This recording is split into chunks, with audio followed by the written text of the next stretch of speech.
Chapter 637. Dozens of members of the Red Lotus group desperately pressed against the city wall. Because of the commotion caused by the axe, the skin of the wall and sand fell from above their heads. Now that the weather was freezing, they couldn't exert their full strength at all. They pressed against the city wall with both hands, feeling as if they were touching a large block of ice. "Hold on a little longer, we can't let the thieves outside rush in." As soon as the voice of the small leader fell, dozens of people felt an unparalleled force coming from the city gate. It was as if a mountain was collapsing and pressing down on them. In the next moment, the city gate, which already had huge cracks on it, suddenly opened wide with a bang. The people behind the city gate squeezed together, almost having the illusion that their intestines had been squeezed out of their throats. One by one, they fell down. Before they could react, a snow-white figure galloped past like lightning, accompanied by the clattering of hooves. A gust of wind blew past. With a slash of the long axe, a head flew up, leaving behind a corpse whose body temperature had not yet dropped. As Jianghu rushed into the city gate, the soldiers behind her were greatly encouraged. Their morale rose again, and their battle cries shook the heavens. Kill! Dian Yen didn't have the two long axes that he carried with him, so he randomly found a spear to replace them. He led the soldiers and rushed into the city wall with Jianghu. Yang Si felt as if he had just taken the steepest roller coaster and was forced to bungee jump. His heart was thumping violently. When he heard the soldiers beside him ask him if they should coordinate with the attack, Yang Si trembled violently and his mind became clear. Charge! Coordinate with the Lord! Yang Si excitedly pulled out the scholar's sword that was used as a decoration at his waist. He was so excited that he almost bit his tongue. The city gate had been breached. The members of the Red Lotus group who were resisting at the city gate were all killed by Dian Yen, who rushed in after them. The reinforcements who rushed over were no match for them at all. They were completely crushed almost immediately. At one point, there was only the sound of fighting and the scene of blood splattering. Jianghu rode on the back of the little white horse. Not only was she fast, but the long axe in her hand was like the soul hook axe in the hands of the king of hell. With one swing of the axe, very few people died with a whole corpse. Even if they didn't die, Little White would follow up with a hoof and crush their sternum. Those who died on the spot were too numerous to count. Little White rarely cooperated with Jianghu, but it was full of intelligence. Its performance was not any weaker than White's. It was not the slightest bit timid and shy like it usually was. It stepped on people cleanly and efficiently. If someone tried to raise their hand to stop it, it would crush their arm and sternum together. The soldiers of the Red Lotus group in Jiangmen County were utterly defeated. They fled in all directions like headless flies. Some people had even just gotten out of bed, their eyes wide open. They couldn't believe that Jiangmen County had changed hands so easily. "Why is it so noisy outside?" someone asked doubtfully. After the military forces in Jiangmen County had been transferred away, the number of people had decreased by a lot. Now that it was winter, the people were unwilling to go out, so the streets were quiet. Now that it had suddenly become lively, the bustling noise was astonishing. However, when he listened carefully, he realized that something was wrong. How was that the sound of excitement and jubilation? It was clearly the sound of shouting to kill, beating, and howling like wolves. Is there a war outside? Can't you let people sleep? What's with all the noise? Some people with bad tempers began to roar at the source of the noise. Seeing that it was not working, they went straight back to the house with their kitchen knives in an attempt to intimidate the people. However, before they could step out of the fence, a man covered in blood rushed in from the corner of the street and fell to the ground, forming a pool of blood. Seeing this scene, the man was so scared that his legs turned to jelly. He fell to the ground, trembling, then turned around and crawled back into the house. It was so scary. They attacked all the way to the center of Jiangmen County with irresistible force. Everywhere they passed, there was almost no resistance. The soldiers on Jianghu's side were all well trained. They trained continuously throughout the year. Large-scale training was concentrated in midsummer and cold winter. They wore the same armor and held standard weapons. They cooperated with each other in combat, forming groups of 3 to 5 people.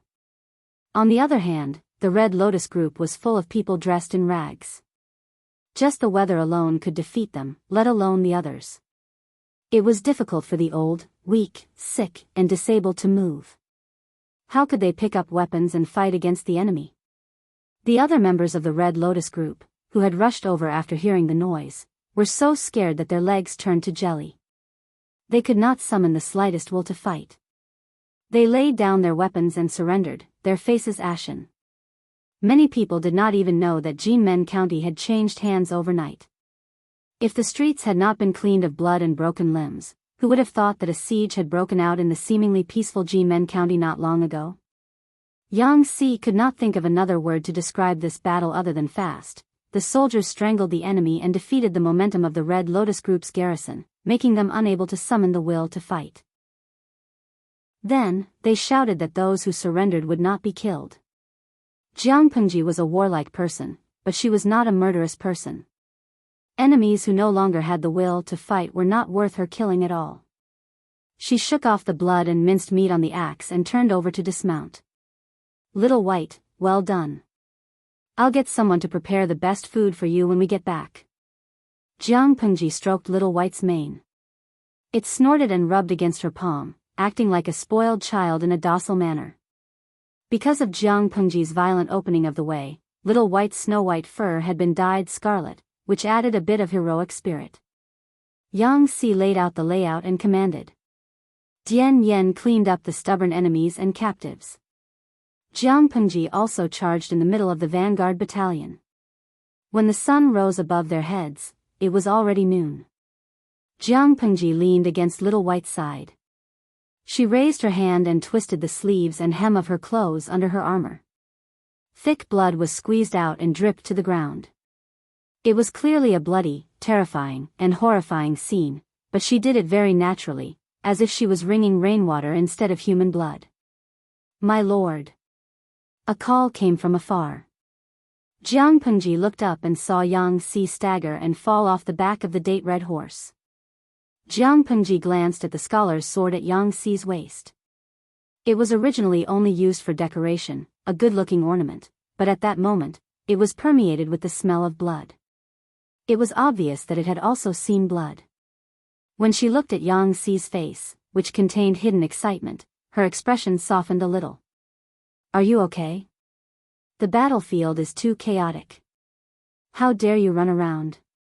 Yang Si's job was mental work. The fighting and killing could be left to the martial arts.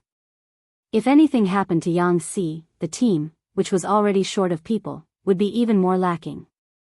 Jiangmen district had already been conquered. There would be many things to be busy with in the future. They could not afford to lose manpower at this time. Yang Si did not know Jiang Pengji's thoughts. He thought that she was concerned about him, and his heart suddenly warmed up. Just now, he called her Lord willingly. Thank you for your concern, my lord. I'm fine. Other than the pain in his thighs from riding the horse, he was fine. He had also experienced the addiction of charging and breaking through enemy lines. The gentleman's martial arts that he had learned in the past were not useless. Jiang Pengji's voice was calm. Has the battlefield been cleaned up? How many wounded are there? How many captives? Did anyone take the opportunity to cause trouble? Chapter 638. Jiang Pengji's side had the upper hand, but as the attacking party without any siege equipment, it was already very good to have such an outcome. She said, now that the weather is cold, the corpses won't rot easily. Collect the corpses of the soldiers and send them back. According to the customs of war, the corpses of soldiers were usually disposed of on the spot. Firstly, there were too many corpses, and it was not easy to move them. Secondly, the weather was not good, so it was difficult to preserve the corpses. There were many accidents during the march, so it was inconvenient to bring the corpses along. However, the weather was cold, and the corpses would not rot so easily. Jiang Pengji planned to send them back to their hometown instead of burying them in a foreign land. Yang Si's eyes widened slightly, as if he was surprised by Jiang Pengji's decision. After a while, he said in a low voice, "Yes." The situation in Jimen district was far poorer than Jiang Pengji had imagined. The houses were dilapidated and low, and the doors of every household were tightly shut. Occasionally, there would be people looking out through the crack in the door. If Jiang Pengji's gaze swept over them, they would immediately shrink their heads back. Jiang Pengji formulated a strict military order. The troops were not allowed to disturb the people during battles. If they violated the order, they would be punished according to military law. Let the soldiers rest for a while, eat something, and recover their strength. We will go back and act according to plan. Jiang Pengji heaved a sigh of relief and thought about the battle plan she had formulated. Yang Si nodded and passed the order on behalf of Jiang Pengji.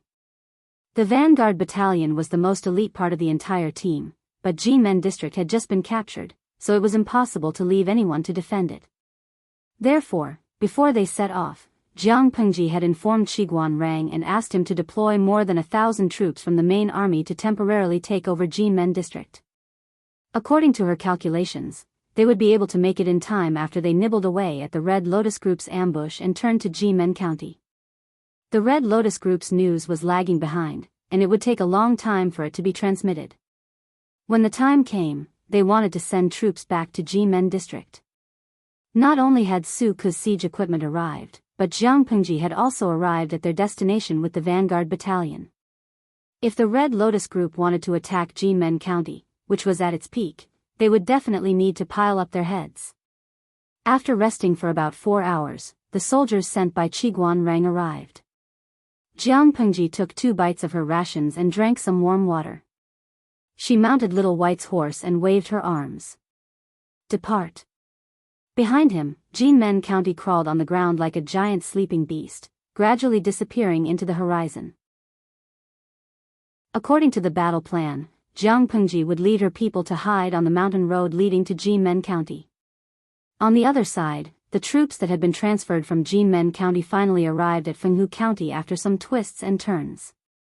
The strategist of the Red Lotus Group, the scholar, was almost moved to tears. Qiguan Rang provoked and threatened him again and again. The scholar always thought that he would receive news of Jiang Pengji attacking the city in the next second. He wanted to capture the scouts on Jiang Pengji's side and kill one as a warning to the others to boost their morale. However, the scouts were cunning and slippery like loaches. He could only find traces of them, but he couldn't catch them. This made the scholar angry. But now, all the troops from Jimen County had arrived. How could the combined forces of the 2 counties not be able to hold back Lu Shi? The scholar felt a sense of security, and all of his uneasiness was dispelled. Lu Shi has gone too far. We must teach him a lesson and let him know how powerful our sacred group is. The scholar secretly clenched his teeth. The plan to outflank Lu Shi that he had previously come up with once again occupied his mind. He was very tempted. He had been frightened by the scouts for so long. Now that he had the upper hand, how could he not think of a way to get back at Lu Shi and make him lose face?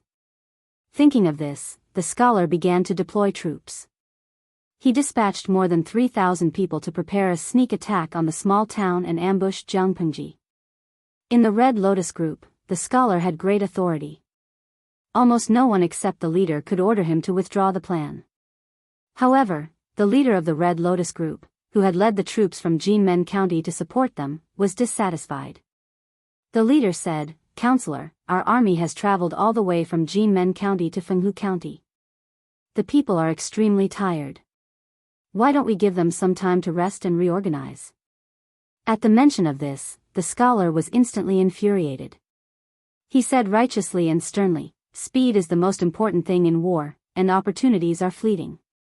If we delay opportunities for you and give Lu Shi a chance to catch his breath, should I bear the responsibility, or should you?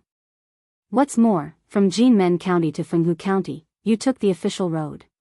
The road is flat. How much physical strength can you waste?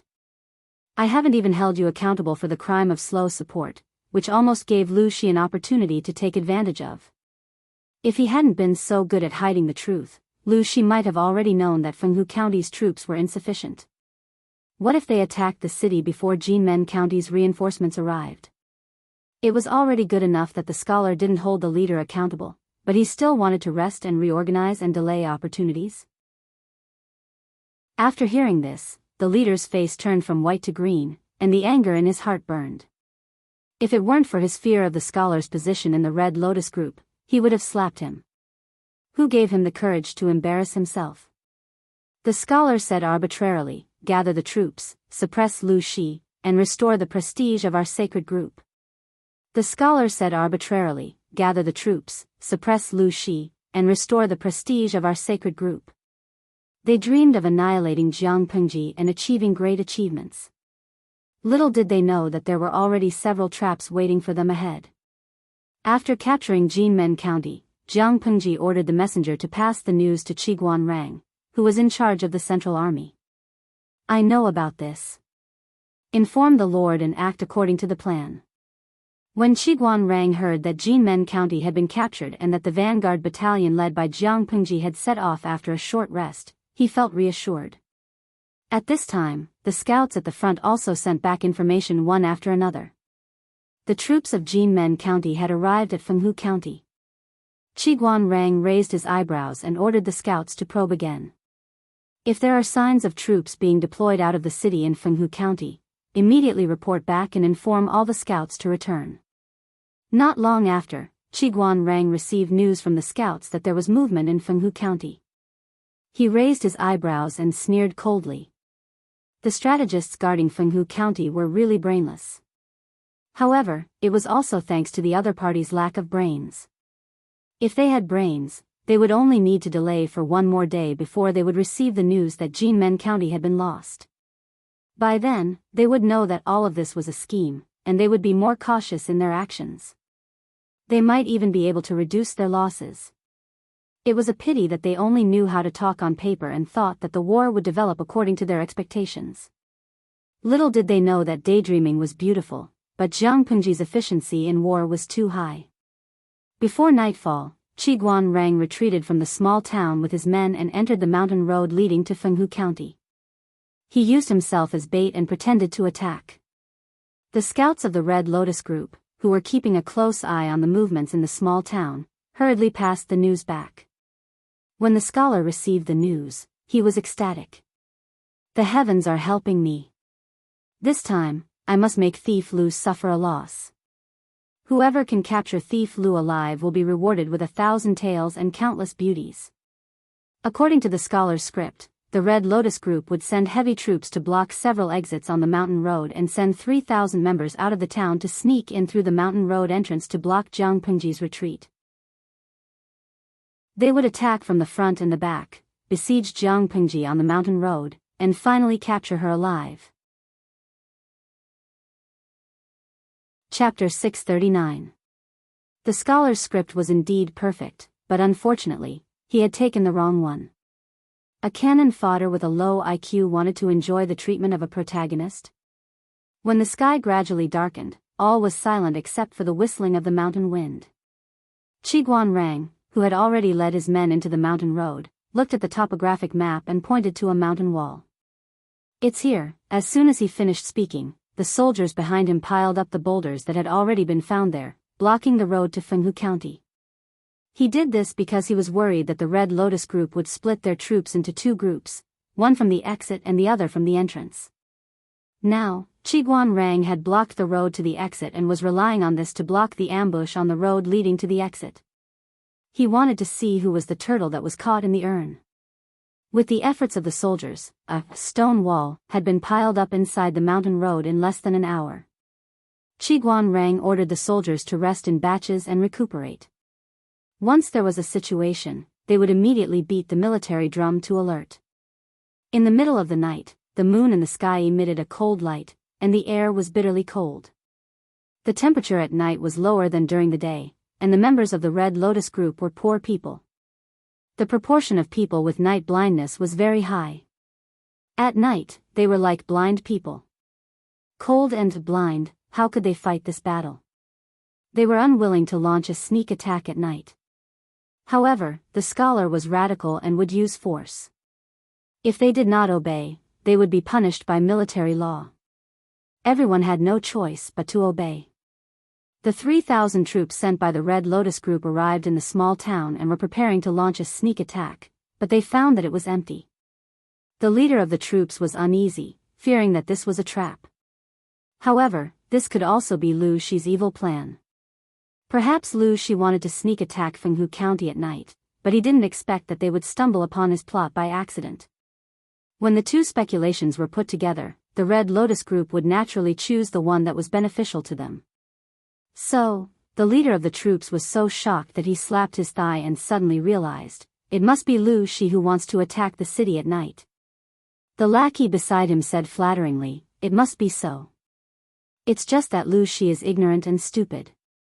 He doesn't know that our sacred group is blessed by the gods and that all crises can be easily solved. Lu Shi is just a mortal.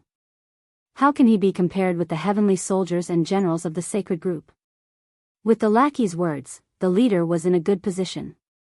His face darkened as he said, chase after him. Capture that traitor Lu alive.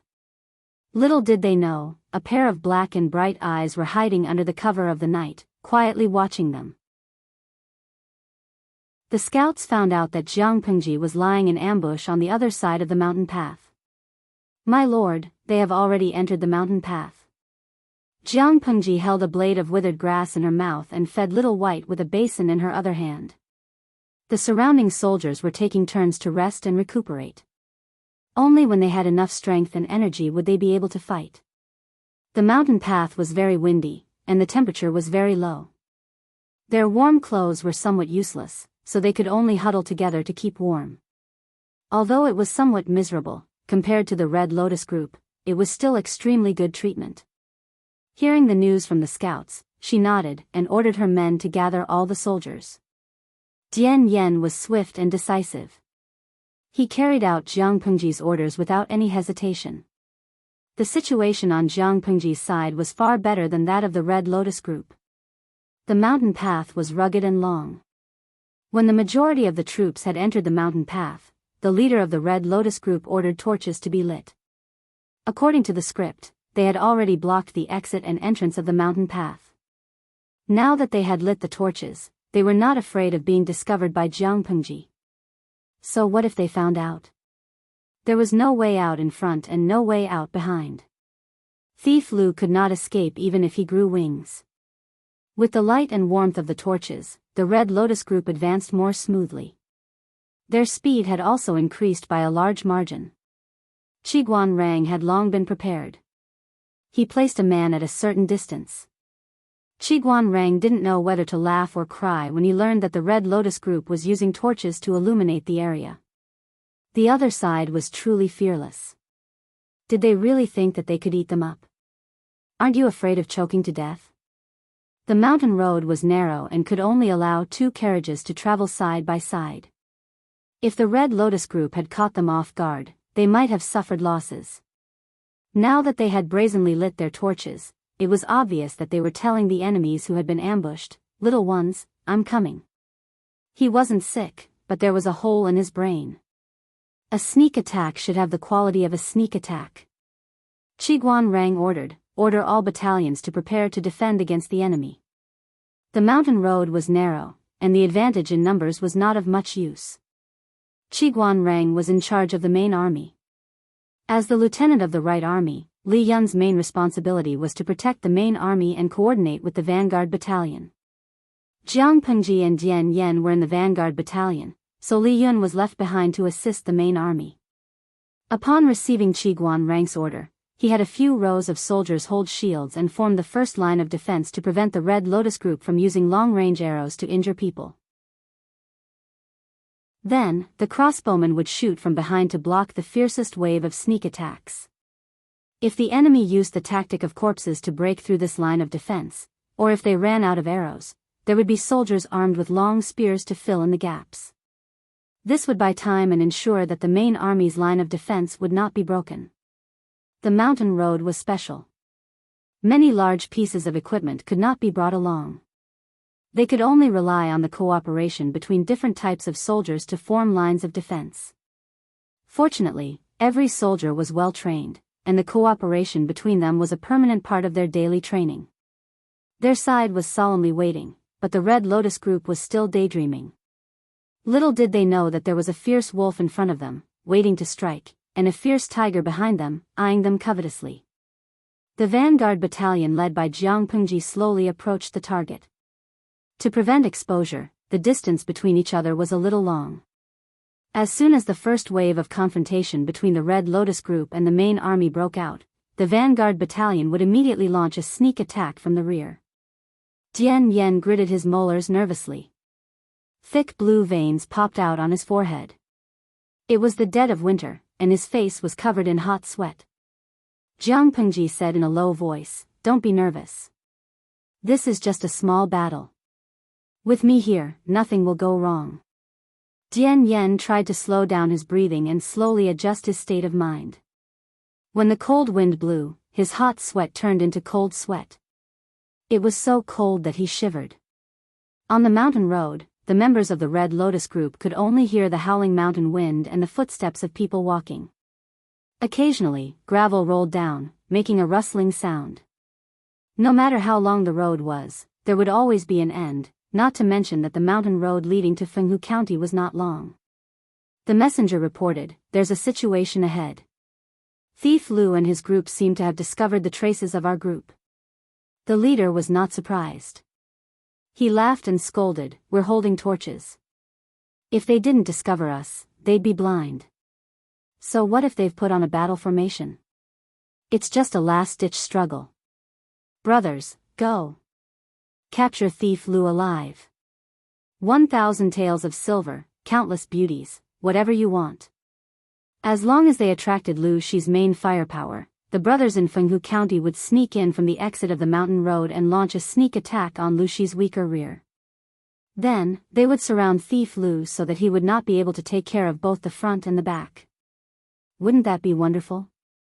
However, there was a saying that went, "Dreams are plentiful, but reality is harsh." How could a sinister guy like Qiguan Rang not have a backup plan? Did you see the stone wall he had people pile up? Were you surprised? Were you surprised? Chapter 640. As a non-mainstream streamer, Jiang Pengji's daily live stream was as punctual as if she was clocking in at work. If she suddenly started streaming in the middle of the night one day, there was no doubt that she would stir up some trouble. There was no shortage of night owls with a rich nightlife in the world. Jiang Pengji had just started streaming, and the audience seats were full in less than a second. Zisajunyan, the streaming room is actually starting in the middle of the night. How rare. Simia Mayawo, as a loyal fan of the streaming room, every time I start streaming in the middle of the night, something always happens. This time should be no exception. But where is this place? Why is it so dark? If I hadn't turned on the infrared panoramic view, I wouldn't have been able to see anything. Xiaoya Jiawa, looking at the image, it should be the mountain road during the day. Tonight's program is a night attack to outflank the Red Lotus group. MOU's Fangmei, dumplings? Dumpling fillings with the flavor of the Red Lotus group? Jiang Pengji didn't explain much. She just briefly introduced the situation. She started an extra live stream tonight, not for the audience, but to make use of the camera in the streaming room. As mentioned before, the camera in the streaming room could be rotated without any blind spots. It was positioned directly above Jiang Pengji's head, and the angle of view moved as she moved. In addition, the height and angle of the camera could be adjusted. The captured image could be seen not only by the audience in the streaming room, but also by Jiang Pengji. Using this angle of view, Jiang Pengji could easily control the overall situation and grasp the movements of the Red Lotus group. As for the live stream, that was just incidental. With the camera 100 meters above the ground and the continuous information sent back by the scouts, Jiang Pengji had a rough idea. "My lord, when do we attack?" Tian Yen asked in a low voice, looking eager to try. The axes in his hands were already hungry and thirsty. This time, Jiang Pengji didn't ask him for weapons. Tian Yen could finally kill to his heart's content. Jiang Pengji said, "Wait." Tian Yen was surprised. Wait for what? The Red Lotus Group had only dispatched 3,000 troops, but the strength of the Central Army was not as strong as the vanguard. If they delayed for too long, they might be overturned. When they fight with Wenjing and attract the firepower of the main force, we will attack from the rear. They will be in a mess. If we attack now, they will react and fight while retreating. If Wenjing's side pursues them, it will be difficult for them to maintain their formation, and it will be easy for trouble. If that was the case, the Red Lotus Group would be determined to break out of the encirclement. If their attacks were too fierce, they might really be able to escape. The prey that Jiang Pengji set her eyes on always had only one ending. If she let her prey escape, where would she put her dignity as a hunter? Dian Yen nodded. At this moment, Jiang Nongqin had already arranged everything properly and came to report. Jiang Pengji asked her, "Has the wounded been dealt with properly?" Jiang Nongqin replied, "2 of them affected their wounds, causing their wounds to split open. However, the situation is not serious. There are military doctors taking care of them." Most of the military doctors were female soldiers with better medical skills in the female battalion. Due to the influence of the environment, Jiang Pengji did not expand the scale of the women's battalion at will. From the beginning to the end, it was still a battalion. Jiang Pengji had her own reasons for the slow increase in the number of female troops and the lack of large-scale expansion. Firstly, there were too few women applying for the recruitment. This was the most fundamental reason. Secondly, Jiang Pengji was also intentionally controlling the number of people. The female battalion was more focused on quality than quantity. After all, the reproduction of the population required women to give birth. It was impossible to let all women go to the battlefield to kill the enemy. Moreover, not all women were eager to stand out. Women with such a strong desire were often deeply hurt. In fact, most women preferred a stable life and liked to stay at home to support their husbands and raise their children. Everyone had their own aspirations. Jiang Pengji did not force them. Thirdly, although Jiang Pengji was unwilling to think about it, women were indeed not as convenient as men in terms of physiology. For example, menstruation. Marching to war was not child's play. The enemy would not be lenient to you just because you were a woman or because your body was inconvenient. In fact, the enemy would only be crueler. They would take advantage of your weakness to kill you. If one did not pick the soft persimmon to pinch, would they look for those who were difficult to chew? Based on various realities, while Jiang Pengji focused on the development of the female battalion's strength, she also carefully considered other factors. If the female battalion had physiological inconveniences, they could temporarily be transferred to the logistics to deal with the miscellaneous items in the military camp. Those with good medical skills could enter the medical area and take on jobs similar to nurses or doctors to take care of the wounded. It could solve the problems of the female soldiers and reduce the pressure in other areas. Jiang Nongqin managed the female battalion very well and had a good reputation. Regardless of how the outside world viewed the female battalion, at least the soldiers under Jiang Pengji were friendly to the female battalion. Jiang Nongqin's efforts were indispensable for the current development. Order the female battalion to coordinate with the attack and cover the vanguard battalion to clear the way. Jiang Nongqin said in a powerful and resonant voice, "Yes, sir." On the narrow mountain path, the face of the leader of the Red Lotus Group was so dark that ink seemed to drip from it. According to his script, Qiguan Rank's side should have hastily responded to the battle, then they would be slaughtered to the point of abandoning their helmets and armor. As soon as they saw each other, they would scatter in all directions. They would never be so calm and composed. The script was wrong. How did Thief Lu do it? Whether it was defending or attacking, he was calm and composed. After the battle started, one by one, their side fell. On the other hand, the other side was at two extremes. They were well prepared. The shields that blocked the arrows were densely packed and could not be broken through for a while. If they wanted to advance, the arrows in front of them were like a tide. Whoever dared to rush forward would be pierced into a hedgehog. For a moment, the two sides were in a stalemate. The Red Lotus Group had lost hundreds of corpses before they could barely advance 4 or 5 feet. Bah! I'd like to see how many arrows they have. Send out the signal. We'll attack from both sides and capture Thief Lu alive. A soldier of the Red Lotus group obeyed the order. He picked up a heavy bow, ignited a fire arrow, and shot a few arrows into the sky. For the convenience of transmitting orders, they agreed to use the fire arrow as the signal. However, the mountain path was steep, and the arrows could not fly too high. The Red Lotus group had also specially arranged for scouts to observe the fire arrow. Qiguan Rang also saw it, and a malicious smile appeared at the corner of his lips. Stupid. By doing so, he not only informed his companions but also Jiang Pengji. Sure enough, it didn't take long for another wave of commotion and battle cries to be heard from behind. The leader of the Red Lotus group was horrified. He turned his head to look behind him. What was going on? Why did Thief Lu's troops appear behind them? Could it be that their flawless plan had been leaked, and Thief Lu had been vigilant and had set up a trap for him to jump into? For a moment, all kinds of speculations occupied his mind. In a daze, there were only floating blurry shadows and swaying human heads in front of him.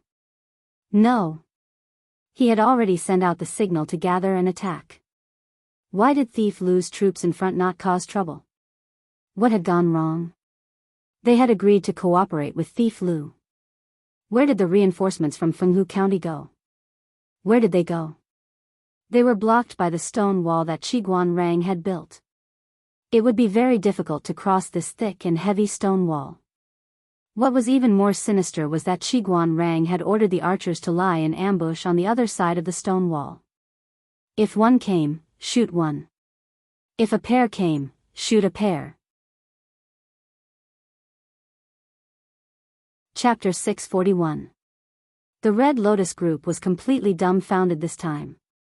The people guarding the exit anxiously waited for the fire arrows to appear so that they could attack Thief Lu's army from both sides. However, when they finally rushed over, they discovered that the path in front of them was blocked by piled-up stone walls. Arrows continued to shoot down from above the stone walls. Some members of the Red Lotus group were caught off guard and were pierced by the arrows. Fresh blood filled the air and dyed the yellow-brown ground. Faint shouts of "kill" came from behind the stone wall. The Red Lotus group, who had come to provide support, realized that they had been tricked. Qiguan Rang was calm and collected. He helped Li Yun defend the front line while commanding the archers on the stone wall to resist the strong enemy. Because the mountain path was narrow, Little White's body could not move easily. Therefore, Jiang Pengji gave up fighting on horseback. She held her spear and planned to fight on foot. The archers of the vanguard battalion killed a wave of enemies first. When the distance between the two sides narrowed, they drew their swords and engaged in close combat. They had to defeat this wave of enemies before the Red Lotus group broke through the defense of the stone wall. Otherwise, Qiguan Rang's central army would be in danger. During the melee, the crowd was too chaotic. Jiang Pengji quickly disappeared, but those with good eyesight saw her. It was clearly a melee, but she could always find a gap. She either stabbed the enemy's fatal spot with her spear, or crushed the enemy's throat from behind, or stepped on the enemy's shoulder or head and rushed into the enemy's group. Wherever the silver light passed, blood splattered. She had a strong sense of combat. Whether it was an open spear or a hidden arrow, they could not get close to her. Jiang Pengji took a moment to glance. Her long leg kicked a person's heart, and she used the force to jump high. She stepped onto the cliff of the mountain path and leaped sideways. At the same time, her spear was not idle. It stabbed, entangled, blocked, pounced, and pointed. Cold stars twinkled, silver light flashed, and the snow-white shadow of the spear was accompanied by blood. The Red Lotus group had also discovered such a killer. However, Jiang Pengji's style of using offense as defense was truly frightening. It was not that they did not want to kill Jiang Pengji, but they were afraid of being killed. It seemed that no matter how many people pounced on her, they would eventually lie down, leaving a bloody hole in their bodies. Jiang Pengji charged straight in one direction. Dian Yan, who was behind her, did not know whether to laugh or cry, but he could not allow Jiang Pengji to act recklessly. While paying attention to Jiang Pengji's situation, he led the troops to charge forward and kill the enemy. Jiang Nongqin led the women's battalion and coordinated from the side. At the same time, she blocked the Red Lotus group's retreat. The two sides fought fiercely. Shouts, screams, howls of pain, and the muffled sounds of sharp weapons piercing through flesh, all that was left were broken limbs and wreckage. Almost everyone who was standing had become a soul collector. Their faces, clothes, sleeves, weapons, shoes, there was not a single spot that was not stained with blood. The pungent and sticky smell permeated the silent mountain path. On the other side, the Red Lotus group on the other side of the stone wall also gradually had the intention to retreat. The archers were truly too powerful. Not only were they accurate, but their arrows also had a long range. They tried to attack several times, but each time, they couldn't stand firm. Instead, they left behind hundreds of corpses. Under such circumstances, what else could they not understand? They had all fallen into the enemy's trap. "General, what should we do now? What should we do? What can I do?" The height of the stone wall was not high, but for them, it was like a natural moat. If they did not care about the losses and forced their way through, they could break through, but the losses were too great, and the leader already had the intention to retreat. He took a few deep breaths and looked in the direction of the stone wall with a sinister gaze. He thought for a long time. Finally, he gritted his teeth and said, "Retreat." Retreat? The people around him were stunned. If they retreated, what would happen to their brothers on the other side of the stone wall? "If we don't retreat, are we going to continue to court death? Are you blind? This is a trap targeted at us. If we force our way through, we will be courting death." More importantly, the losses had already been incurred. If they continued to attack, the losses would be even greater. What if they were held accountable? To everyone's surprise, the Red Lotus group, who had been summoned by the rocket, attacked several times without any results. They actually left behind hundreds of corpses and retreated. When Qiguan Rang heard the news, he was astonished. At the same time, he relaxed his anxious heart. If they continued to attack, the Central Army would be fighting on both sides, and the pressure on the defense would be great. He was confident that he could persevere, but the number of casualties was hard to say. Now that they had retreated, it meant that they had completely given up on the 3,000 Red Lotus group members who had come to ambush them. He could make dumplings with peace of mind. Before he could send someone to shout the news and strike a blow to the enemy's confidence, a series of shouts came from the front. "The enemy has been beheaded." Jiang Pengji rushed all the way from the point where the two armies met to the center of the Red Lotus group, leaving behind countless corpses. Her red clothes and silver armor were dyed the color of blood. It was as if she had been soaked in a pool of blood for a night. Her face was covered in sticky blood. Jiang Pengji rushed toward the enemy's leader. At first, she didn't know who the leader was, but he was too stupid. He kept shouting for others to protect him, so Jiang Pengji knew that he was the leader. She used the spear to shake off the guy who was blocking her way. With a flick of her wrist, the spear left her hand and pierced through his throat. Until the last moment, his widened eyes were still filled with panic and disbelief. Dian Yen led his men to attack from the rear. With the coordination of the women's battalion, the long axe danced, cutting melons and vegetables along the way. If Jiang Pengji's killing was considered artistic, then Dian Yan's was only brutal. To quote the words of the live stream viewers, "If I swing my axe, your body may be separated from your family." As for Jiang Nongqin, she still used her usual ruthless methods. Compared to fighting on horseback, she was more suitable for fighting on foot. Jiang Pengji's voice spread throughout the mountain road. The people of the Red Lotus group had long been killed to the point that their morale was wavering. The morale of the army was shaken, and there was little will to fight. Coupled with Jiang Pengji's voice, they threw away their helmets and abandoned their armor. They no longer had the will to fight. Once someone chose to surrender to save their life, this depressed atmosphere spread like a virus. With one, there would naturally be a second and a third. These soldiers of the Red Lotus group had no sense of honor, let alone fight to the death. Now that the situation was hopeless, they naturally wouldn't struggle to the death. There was a way out if they surrendered. If they stubbornly resisted, what awaited them would be death. Qiguan Rang looked at the battle situation that had been decided and let out a long sigh of relief. Capturing captives and cleaning up the battlefield, Jiang Pengji had delegated these tasks to others. Qiguan Rang instructed everyone, tidied up his appearance, and then went to see Jiang Pengji. "My lord." Jiang Pengji glanced at Qiguan Rang and said with a smile, "Did the scene just now scare Wenjing?" To put it bluntly, Qiguan Rang's main army was the bait to delay Fenghu County. If they weren't careful, they might lose their lives. Qiguan Rang said, "What's there to be afraid of in such a small scene?" Even if his life was at stake, Qiguan Rang didn't show any anxious emotions. His mental fortitude was excellent. Clean up the battlefield. There's no time for the soldiers to rest and reorganize. We must rush back to Jinmen County as soon as possible. Chapter 642. The sneak attack had failed and they had been surrounded instead. When the news of the Red Lotus Group's defeat reached Fenghu County, the scholar was stunned. A moment ago, he had been happily waiting for his subordinates to escort Lu Shi over.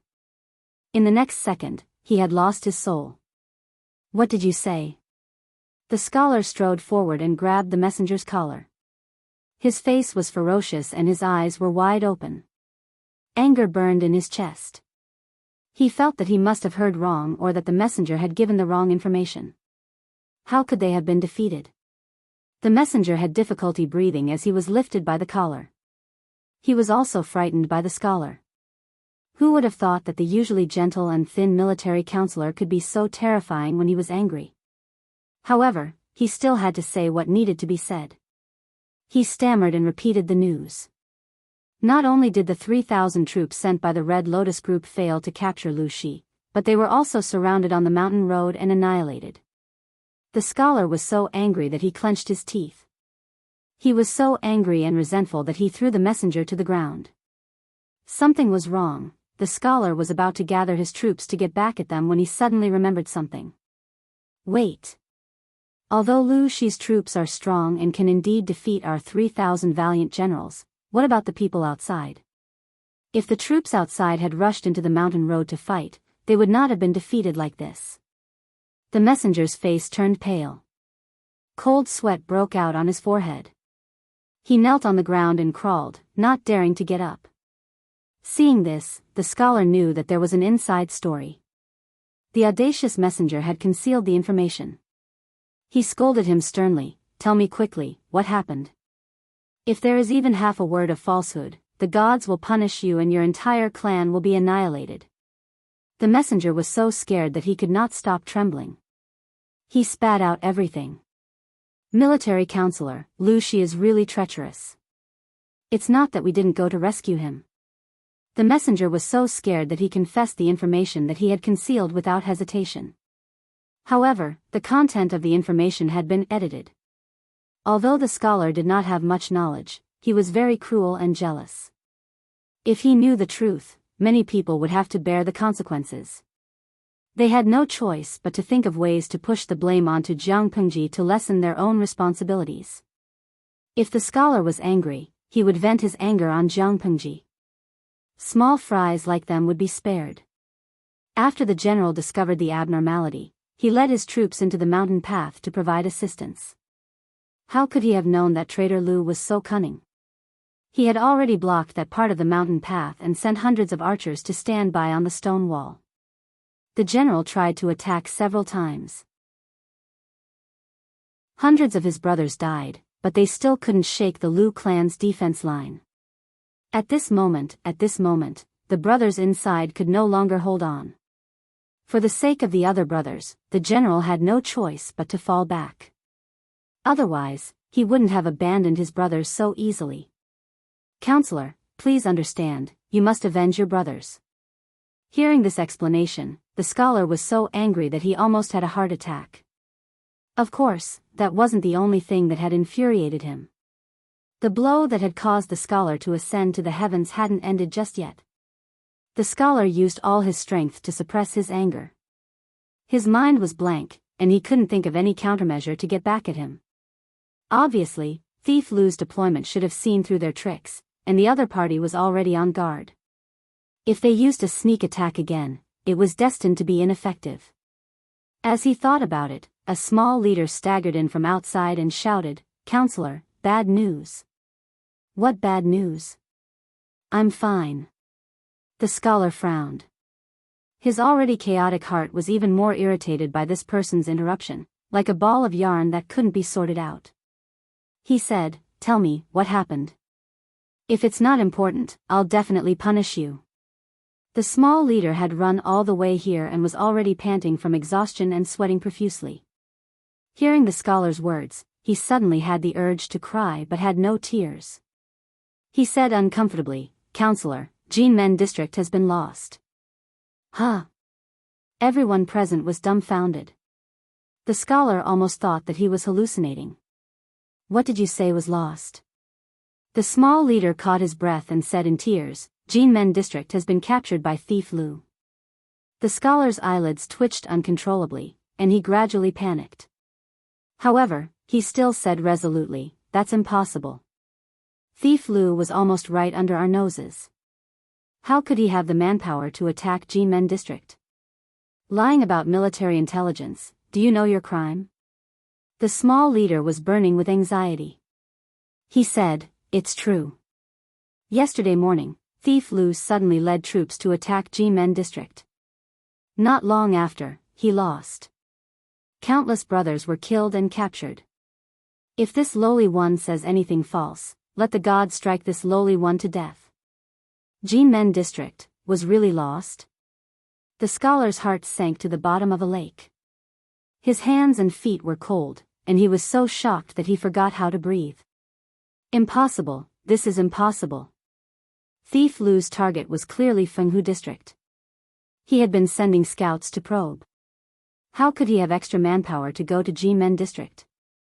When did he go? If Jinmen district was captured by Thief Lu, how could he have had enough troops to surround and ambush them in the middle of the night? The scholar couldn't figure out the key point.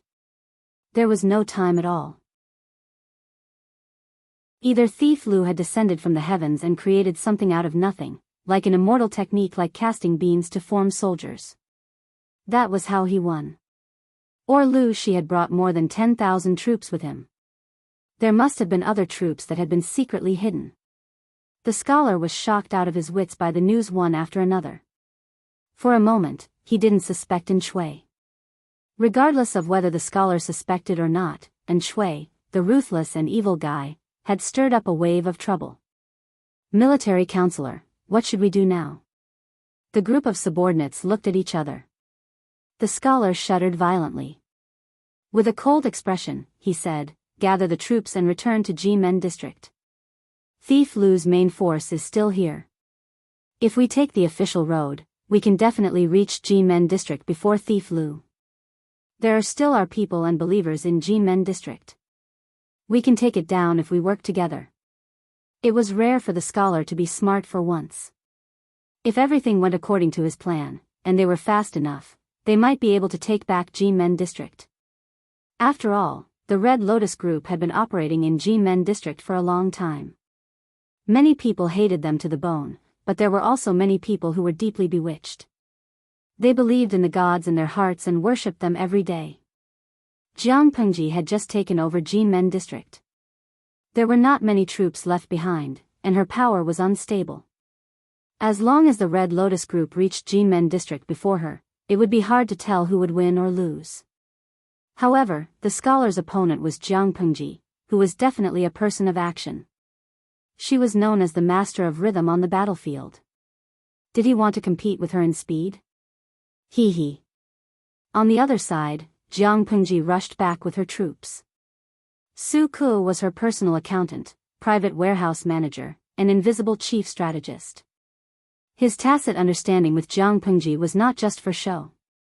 The siege equipment arrived at Jinmen district almost at the same time as her. Chapter 643. Although the mountain road was difficult to travel, the overall length was much shorter than the official road. In addition, Jianghu was very strict with the training of the soldiers, so this level of rapid travel was nothing at all. As soon as they arrived, the siege equipment prepared by Su Ku arrived one after another. Qiguan Rang smiled and said, "It seems that Xiao Yu trusts my lord very much." Yang Xi's expression was complicated.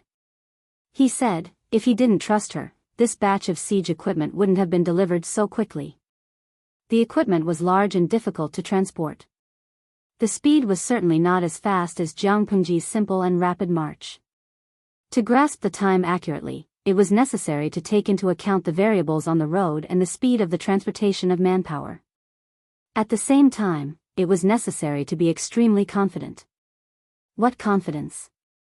If Jianghu did not conquer Jimen district according to the plan, this batch of siege equipment would have been given to the Red Lotus Group. What was the result? Jianghu conquered Jimen district and even cooperated with Qiguan Rang to ambush the Red Lotus Group's troops in a very short time. Finally, they returned to Jimen district before the Red Lotus Group could react. It seemed to have only taken 2 days, but the energy consumed was unimaginable to ordinary people. If Su Ku did not have 100% trust in Jianghu, how could this batch of equipment be delivered in such a timely manner? Jianghu comforted Little White, who was panting a little impatiently, and ordered people to send it the best food. Let's go into the city and discuss the next step of the plan. According to the plan, the next step should be to attack Chuyu district, but this time it was not as easy as attacking Jimen district. After 2 consecutive days of marching and fighting, they only took turns to rest for half a night. Now the people and horses were tired, and their combat power was not as strong as at the beginning. Jianghu felt that it was necessary to have a deep discussion with the strategists about how to attack Chuyu district and how to fight this battle.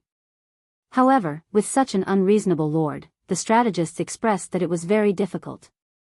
They only asked one question: if they made a plan, would the lord obediently follow it? However, the battlefield was changing rapidly. No matter how good a plan was, it could not keep up with the changes. They would not force Jianghu to follow it. As for Chuyu district, Yang Xi and the others naturally had their own plans. Qiguan Rang advocated using Jimen district as a stronghold to contain the elites and main forces of the Red Lotus Group, and sending other people to attack Chuyu district. Yang Xi frowned and said, that won't do. The situation in Jimen County isn't stable, and many people have been bewitched by the cult. If these people work together with the Red Lotus Group outside, it will definitely cause us great trouble. If the city falls, our lives will be in danger. Jianghu agreed with Yang Xi. To her, if her territory was taken away, she could still fight back. If her counselor died because of this, who would compensate her? Qiguan Rang said, could it be that my lord doesn't trust Rang? Jianghu felt wronged. How could she not trust Qiguan Rang? Since my lord trusts Rang, let me give this matter a try. Jimen County was a good start. If they could take down Chuyu County in one go, the morale of the Red Lotus Group would be greatly damaged, and it was very likely that they would not be able to recover from this setback. This is a great opportunity for my lord to reclaim Chinda County. Qiguan Rang was usually cautious and kept a low profile, but his battle style was the complete opposite. He was treacherous and bold, seeking victory in the midst of danger. If Jianghu had a strong gambler's mentality, Qiguan Rang was no different. It was not without reason that the two of them could regard each other as confidants and have similar interests. He had taken the initiative to make this suggestion. He wanted to order 3,000 to 5,000 troops to defend Jimen County and delay the main force of the Red Lotus Group. It was extremely bold. However, behind his boldness was his confidence in his own strength. Jianghu could not say that Qiguan Rang was wrong, so she could only sigh and nod in agreement. In that case, you can give it a try. If you can't defend it, you should prioritize your life and retreat in time. Don't force yourself. There are still a pile of official documents waiting for you to go back and deal with in Fengyi County. Without Wenjing to share the burden, won't the others be exhausted to death? Jianghu did not decline pretentiously. Saying a few words was a sign of concern. If she declined too much, it would be questioning his strength. She had always respected the strong. In her opinion, the strong did not have supreme martial strength. A strong mind, strong martial strength, and strong wisdom could all be called strong. Qiguan Rang's martial strength stopped at the level of a square dance with a sword, but who could say that he was weak? A strong brain was also a strong person. At first, Qiguan Rang was very touched. His heart was so warm that he wanted to cry. When he heard Jiang Pengji's words, he wondered if it was illegal to kill his master. His heart felt so cold. Yang Si secretly rolled his eyes. He knew that Jiang Pengji was not a kind person. She was a black-hearted boss who brainlessly exploited her employees. Before Qiguan Rang could not control himself and was about to kill his master, Jiang Pengji said with a serious face, "The important task of guarding Jinmen County will be handed over to Wenjing. Given that the Red Lotus Group has a large number of people, I will only take 4,000 troops with me this time. The rest will stay in Jinmen County." When he heard this number, Qiguan Rang showed a look of disapproval. How could a mere 4,000 people take down Chuyu County, which had an abundance of troops? Jiang Pengji said, 4,000 people is not a small number. We have brought enough siege equipment with us. We don't have to worry about not being able to take down a county. Not to mention that we have spies within the Red Lotus Group. They will definitely play a role at critical moments. It will not be difficult to take down Chuyu County with us working together. She took 4,000 people with her, which meant that Qiguan Rang only had 6,000 people left, but he had to face 10,000 to 20,000 enemies. Qiguan Rang wanted to say more, but he was stopped by Jiang Pengji. At that moment, there was a messenger outside who wanted to deliver a message. Jiang Pengji promised, and a soldier ran in. He was half kneeling on the ground, holding a roll of bamboo slips with both hands. "My lord, this is a letter sent by a child beggar." A letter sent by a child beggar? Jiang Pengji did not mind that it was dirty. She picked up the roll of worn-out, gray bamboo slips and unfolded it. She was instantly amused. She asked, "Where is the child beggar now? Quickly bring him here." "What a good Shui, you did a good job." The messenger said, "The child beggar is waiting outside the residence." Yang Si and Qiguan Rang looked at each other, not knowing what had happened. At the same time, the three generals, Li Yun, Dian Yan, and Jiang Nongqin, were also urgently summoned to the hall. When the three of them arrived, they saw a thin child beggar in ragged clothes kneeling in the hall. His hair was unkempt and his face was dirty. Only his eyes were black and bright. Jiang Nongqin sat down in her seat silently. Dian Yan also did not say a word. Only Li Yun was slightly curious. "My lord, who is this person?" "A great hero," Jiang Pengji said with a smile. She ordered the child beggar to tell her everything in detail. The child beggar did not have stage fright. He spoke in an orderly manner. It turned out that after Jiang Pengji conquered the small town, Shui found an excuse to leave Jinmen District and rushed to Red Lotus District.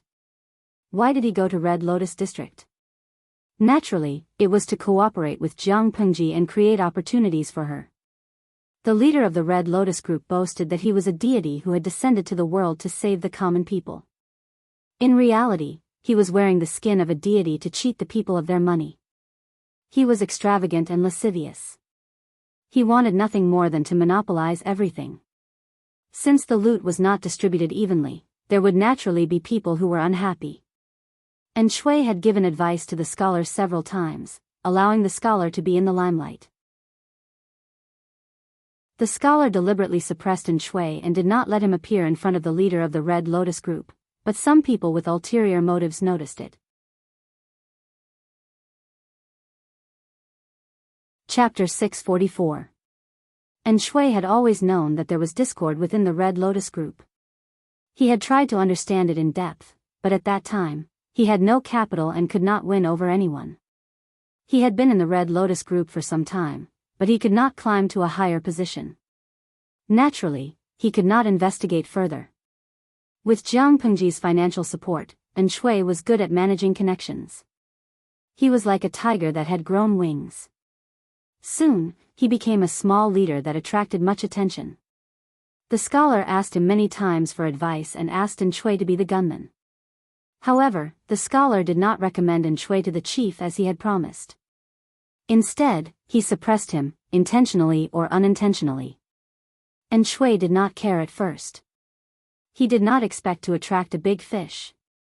This big fish was the second-in-command of the Red Lotus group. He boasted of going through fire and water with the chief, but in the end, he could not compare to a villain who only knew how to flatter. He had always regarded the scholar as a thorn in his side.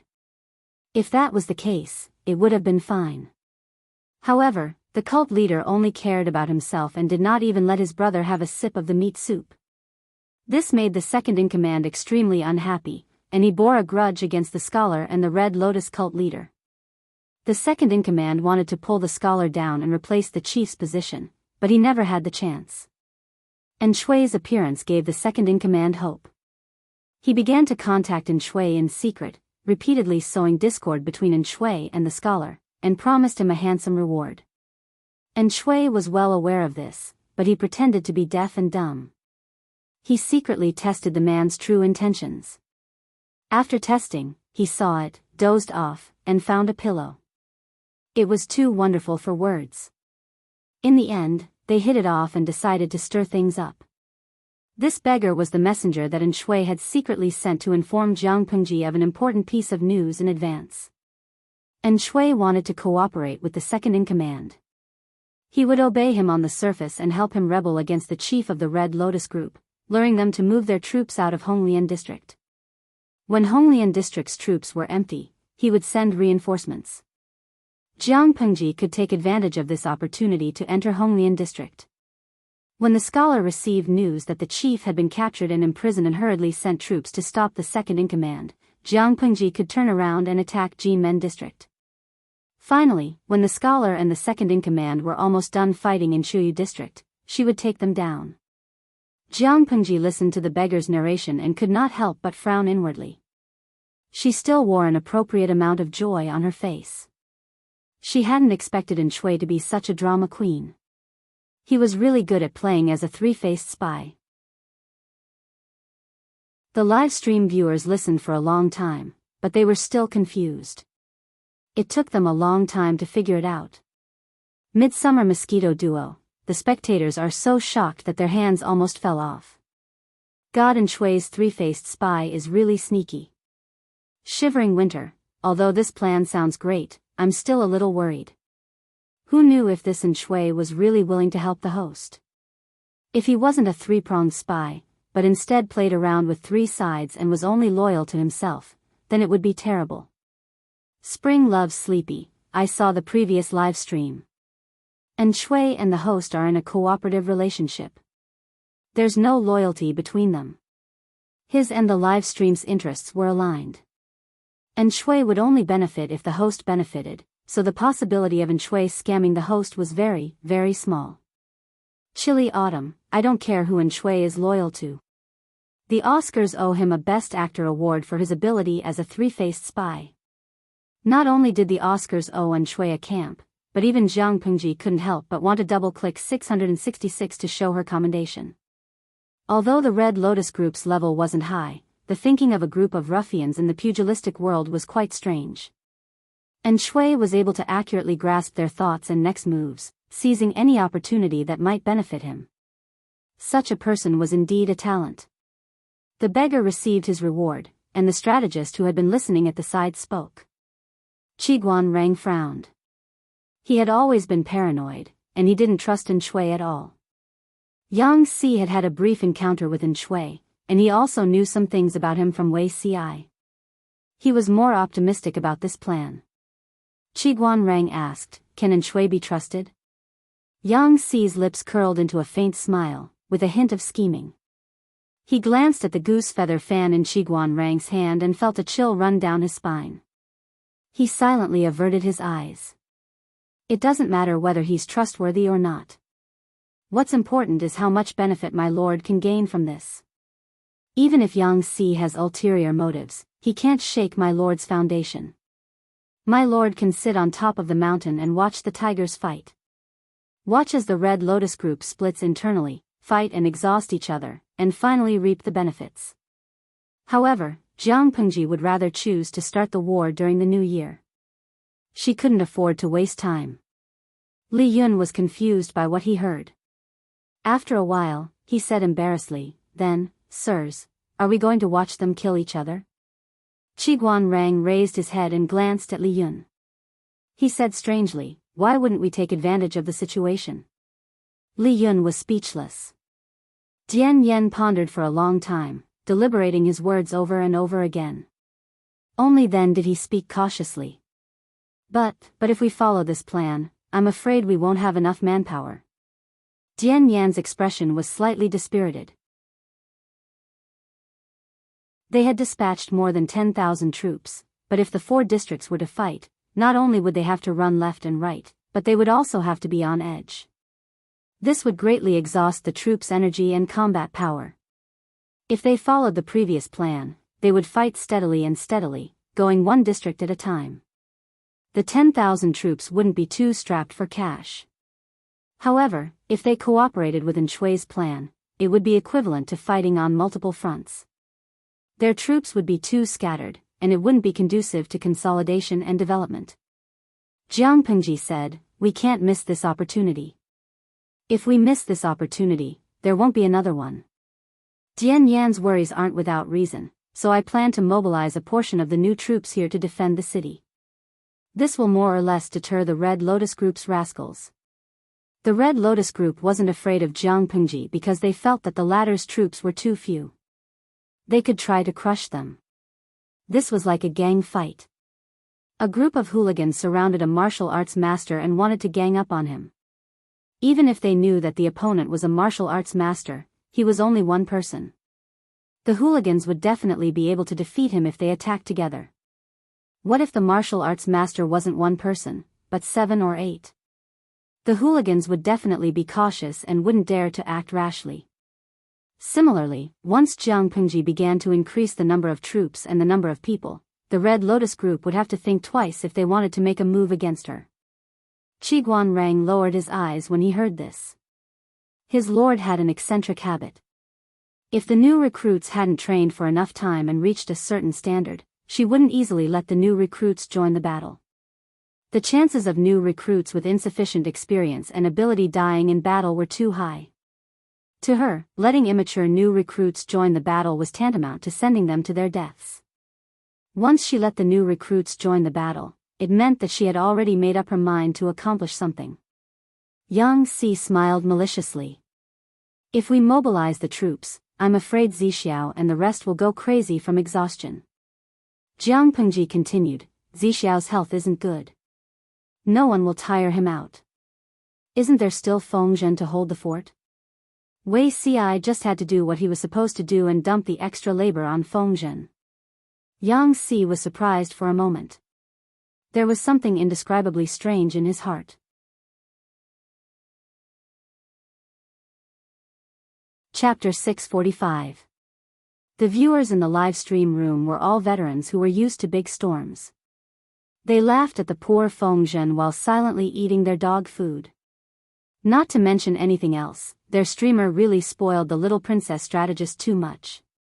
Today's wait, I'm crying for Fengzhen. He's also a sickly person.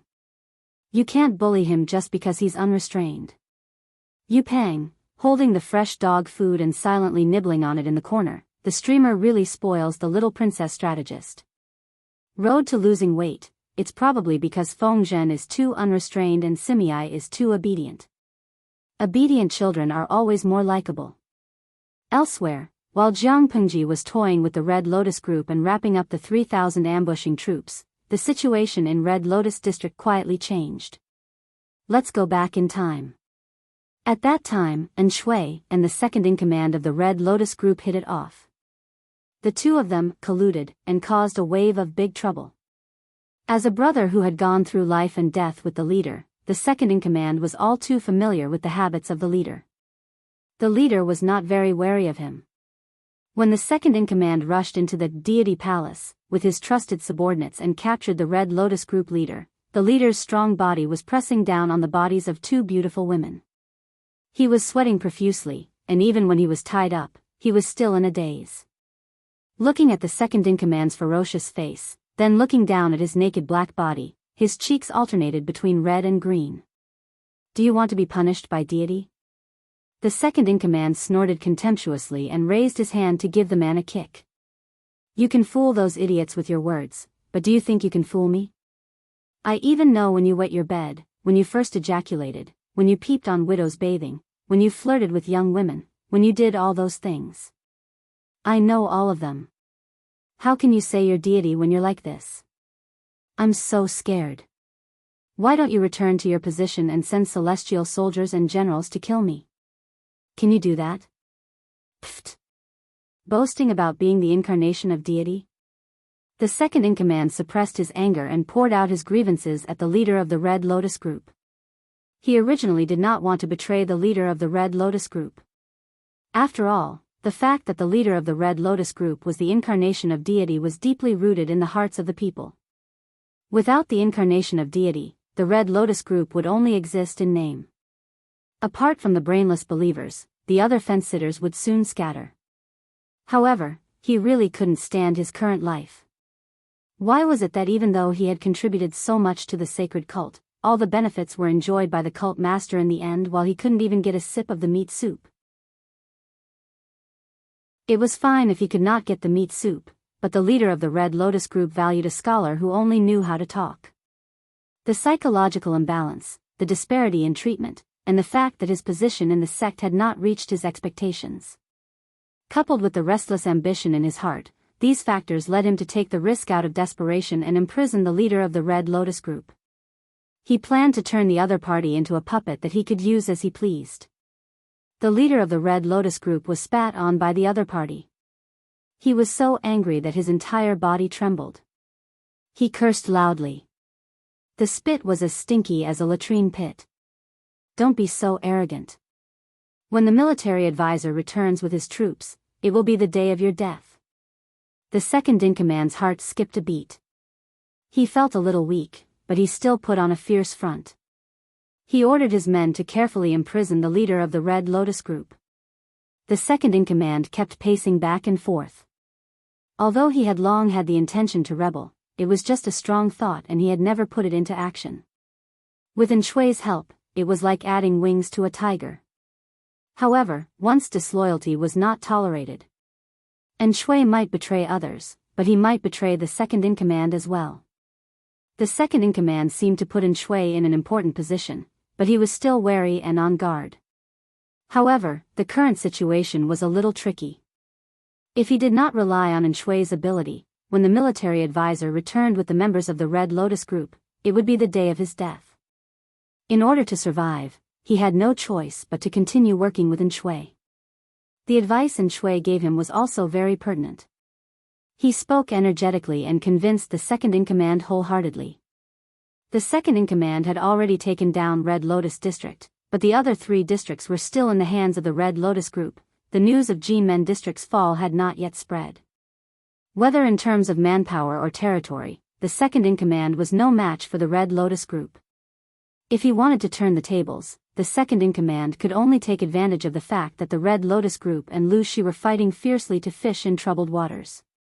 He could quietly launch a sneak attack on the Red Lotus group's territory and expand his power. In the end, Shui said in a bewitching tone, "At this moment, the news that you've captured the leader hasn't spread. You can take your men and horses and rush to Chuyu district. You can use your status as the left and right protectors to deceive the county into opening the gates and welcoming you in without expending a single soldier's strength.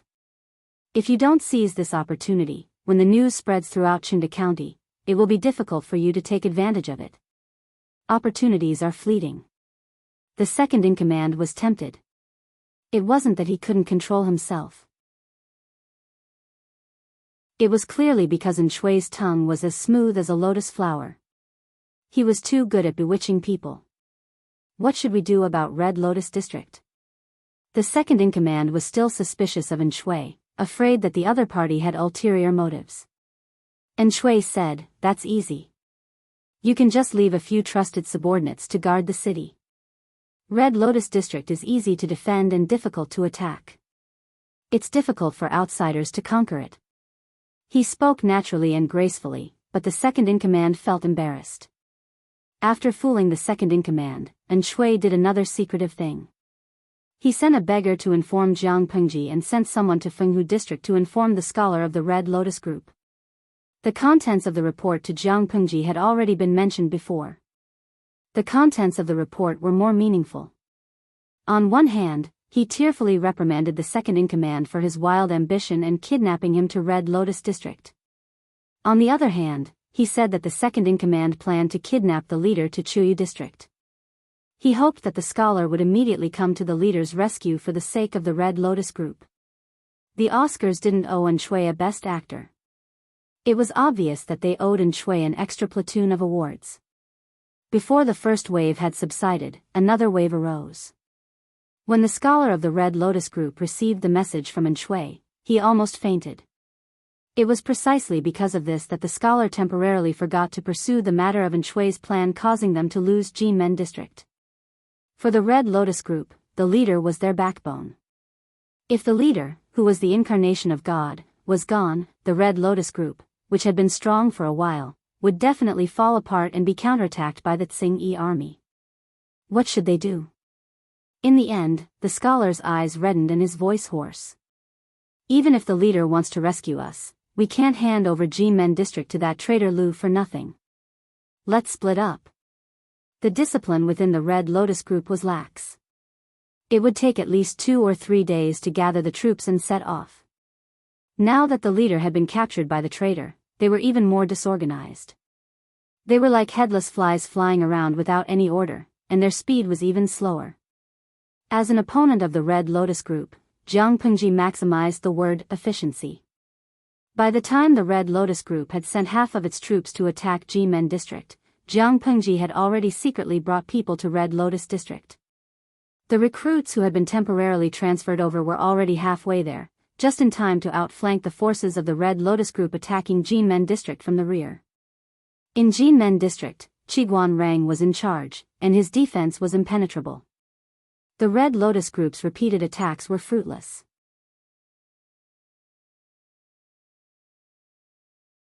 Chapter 646. There was a saying that went, "I like it when you hate me to the bone, when you're gnashing your teeth but can't do anything to me." Well, it didn't seem out of place when used on Qiguan Rang and the Red Lotus Group. Qiguan Rang kept a low profile, but that didn't mean he was low-key on the battlefield. On the contrary, he was quite flamboyant. When defending the city, the enemy couldn't get in. When attacking the city, it was impossible to guard against. Even though the military strength in the city was insufficient and there were many brainless believers who caused trouble, Qiguan Rang still managed to suppress the situation under such harsh conditions. With sufficient defense equipment and his command, the Red Lotus Group didn't get within 100 meters of the city gate for 3 days in a row. Every time they cursed and attacked the city, the Red Lotus Group could only leave behind hundreds or thousands of corpses. They looked at Jinmen District, which was crawling on the ground, and sighed. In less than 7 or 8 days, the situation in Qingde County had changed several times. First, Jinmen District fell into Jiang Pengji's hands. Then, Honglian District was conquered by the second-in-command of the Red Lotus Group. After that, the rebel army of the Red Lotus Group intended to encroach on Chuyu District. They used their identities as the left and right protectors of the Red Lotus Group to deceive the guards into opening the city gate, killing them unexpectedly. They originally thought that the Red Lotus Group and Lu Shi would each occupy one district in Qingde County, and the rebel army would occupy 2. Who would have thought that in just a day, the situation would undergo an earth-shattering change? Lu Shi conquered another city, and Honglian District was in his hands. Compared to Jinmen District, Honglian District was almost a piece of cake. The main reason was that An Shui had arranged for an informant to receive them. Although An Shui's sworn brother wasn't very cultured, he was smart and obedient. He obediently carried out An Shui's plan. On one hand, he got the leader of the city guards drunk in the name of a banquet, and on the other, he took the opportunity to bribe the guards at the city gate. Taking advantage of the darkness of the night, he quietly opened the city gates and lured Jiang Pengji into the city. Those who were completely drunk were either tied up in their sleep, or had their heads chopped off and died on the spot. When the people in the city woke up, they realized that the flag on the city gate had been changed. Jiang Pengji had taken over Honglian district and deliberately blocked the news. The Red Lotus Group, which was staging a civil war inside and outside the city walls of Chuyu district, had no idea. The plan is going well. Have the scouts returned yet? She had taken over half of Qingda County's territory, and she was only 2 counties away from unifying Wanzhou. He's already back. This is the news gathered by the scouts. Fenghu County is now strong on the outside but weak on the inside. It seems to be heavily guarded, but in fact, it's very weak. Yang Si took out a roll of parchment from his sleeve and handed it to Jiang Pengji. Does my lord want to take down Fenghu County in one go, or do you want to delay it for a day or two? The soldiers have been marching day and night and are extremely tired. For the sake of combat strength, I suggest that we rest for a day. Jiang Pengji's battle rhythm was rather fast, but it didn't mean that she didn't know her limits. Her physical strength could keep up, and she was still alive and kicking after a few days, but those soldiers were different. For the past few days, they had spent practically all of their time in the midst of a rapid march. Even their sleep and rest had to be taken advantage of. They were truly exhausted. Let's rest for a day, Jiang Pengji said with a smile. Speaking of which, the new recruits from Fengyi County should be arriving soon. Although they've only trained for a month or two, they can still be put to good use. By the way, who's the leader? Yang Si said, Zixiao. Hearing this name, Jiang Pengji frowned and said, his health isn't good. Why is he running around in the middle of winter? Yang Si didn't know whether to laugh or cry. Although Zixiao's body is cold, he's good at the art of Qihuang and has a lot of experience in recuperating. After recuperating for a few years, his current condition is far better than before. Don't be fooled by his frail appearance, he's not that weak inside. He's not weak in riding and archery at all. He's good at riding a horse and drawing a bow. My lord always says that he's physically weak. Actually, men don't like to hear this. Yang Si wasn't a serious person. The last sentence didn't sound like much, but an experienced person could understand the meaning behind it. However, Jiang Pengji said, I know. Yang Si was surprised. Since the lord knew that Wei Si's health wasn't that bad, why did she remind him several times? For a strategist, if the lord used his health as an excuse and repeatedly refused him to make contributions, it would be really hurtful. Jiang Pengji said again, it's to punish the monkey to warn the chicken. Yang Si was completely dumbfounded. Punish the monkey to warn the chicken? What did she mean? If the live stream was still on at this time, the experienced viewers would probably be delighted to hear it and laugh. How could the streamer's words not be clear? She was obviously spoiling the little princess on purpose and generously showing it to others. This was a mouthful of sweet dog food, and they devoured it. In his previous life, Wei Si and Qiguan Rang had been officials of the same court for more than 10 years. He also had a certain understanding of the latter. Knowing that the person guarding the city was Qiguan Rang, Wei Si already had a plan in mind to cooperate with the encirclement and suppression. He brought more than 5,000 new recruits, and Qiguan Rang had 5,000 to 6,000 veterans in the city. There were more than 10,000 people in total. The Red Lotus Group, which was shouting outside the city, had more than 36,000 people. Under Qiguan Rang's attrition, there were only slightly more than 30,000 left. If they attacked from the front and rear and caught them off guard, they might be able to defeat 30,000 enemies with just over 10,000 troops. Wei Si lowered his eyes and thought about it carefully. This plan was feasible. The Red Lotus Group was just a cult among the people. They lacked cohesion, and with Jiang Pengji's several blows, their morale had fallen to rock bottom. They did not have the determination to fight to the death. On the contrary, if they saw that the situation was not good, they would break into a run. In addition, Qiguan Rang was firmly guarding Jinmen district. A few days of forceful attacks had not been effective. Instead, they had suffered heavy losses. The morale of the army was already lax, and their combat power was not enough to be feared. If they gave the other party a head-on blow at this time, they would definitely be able to completely destroy the morale of the Red Lotus group. As long as their military formation was completely disrupted and they flew around randomly like headless flies, they would definitely win this battle. Although Qiguan Rang's battle results were fruitful, only he knew how difficult it was inside. He did not dare to close his eyes and sleep for a few days, for fear that the Red Lotus group outside would attack the city crazily while he slept soundly. The 30,000 troops were 6 times the number of soldiers in the city. He calculated the time and felt that he would be liberated in another day or two. Su Ku was a steady person. If he sent new recruits to battle, the leader would definitely be one of the few strategists in Fengyi County. Although Jianghu's territory was not large, there were many top-notch talents, and some were partial. No matter who came, it would be a boost to Qiguan Rang's morale. Sure enough, at noon the next day, the reinforcements finally arrived.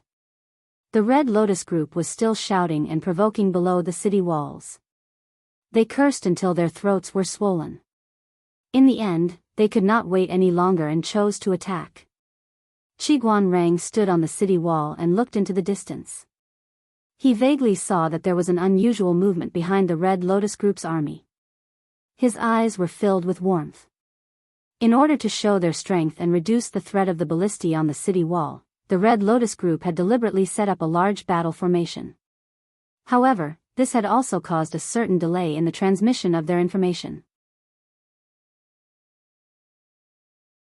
It was not until the sand and dust were flying in the air behind them, the shouts of killing shook the heavens, and the casualties were heavy that the Red Lotus group at the front realized that something was wrong. At this moment, Qiguan Rang sneered.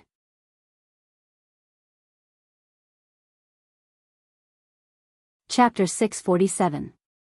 The flames of war spread and dust flew everywhere. The war drums rumbled like thunder, and murderous shouts resounded through the heavens.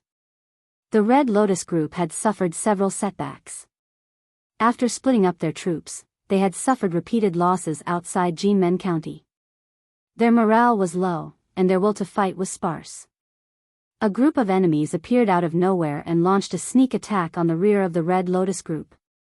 Qiguan Rang, who was in Jianghu County, immediately gave the order to open the city gates and send out troops to meet the Red Lotus group.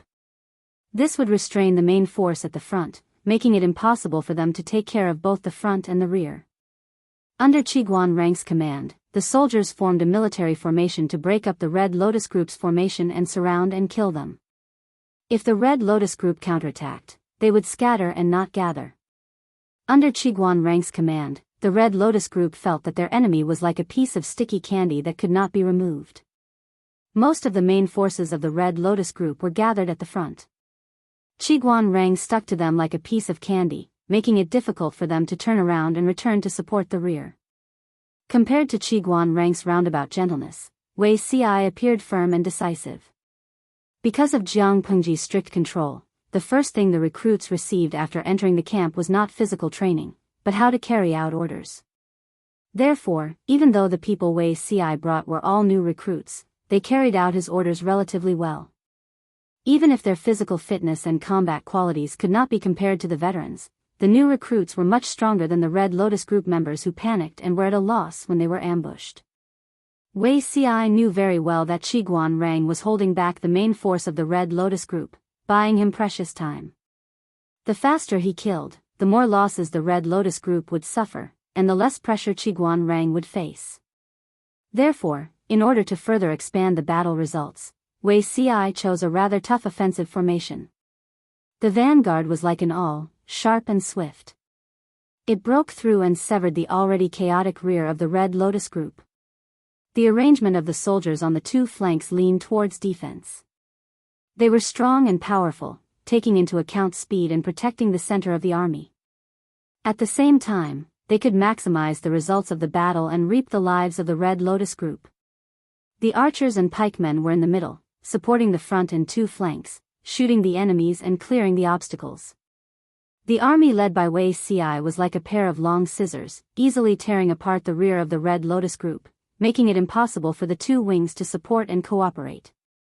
Swords and sabers flashed, and arrows rained down like a tide. One by one, the corpses fell to the ground. As far as the eyes could see, there were severed limbs and broken bones. The military strength in Jiangmen County, including the recruits that Wei Ci had brought with him, totaled more than 10,000. The Red Lotus group still outnumbered them by 3 times. However, how could a place like the battlefield be won by having more people? With Wei Ci's attack and Qiguan Rang's containment, the Red Lotus group suffered heavy casualties. The morale of the army was slack, and they were in disarray. They tried to make a last-ditch effort to break out of the encirclement. However, Wei Ci and Qiguan Rang's cooperation was rather tacit. The latter turned from restraining the enemy to encircling them, while the former turned from attacking to driving them away. The two of them were like experienced fishermen, and the soldiers they commanded were the sturdy fishing nets they had woven. The two of them did not communicate, but their hearts were in sync. They drove the panicking Red Lotus group, the big and small fishes, to one place, and finally drew in the net. Captive. It was not until the setting sun shone on half of the horizon that Qiguan Rang reluctantly ordered his men to retreat. I thought that the person who came would be Zhi. Although Feng Zhen was a prodigal son and did not have a good relationship with Feng Jin, Su Ku, and the others, Qiguan Rang quite admired this guy.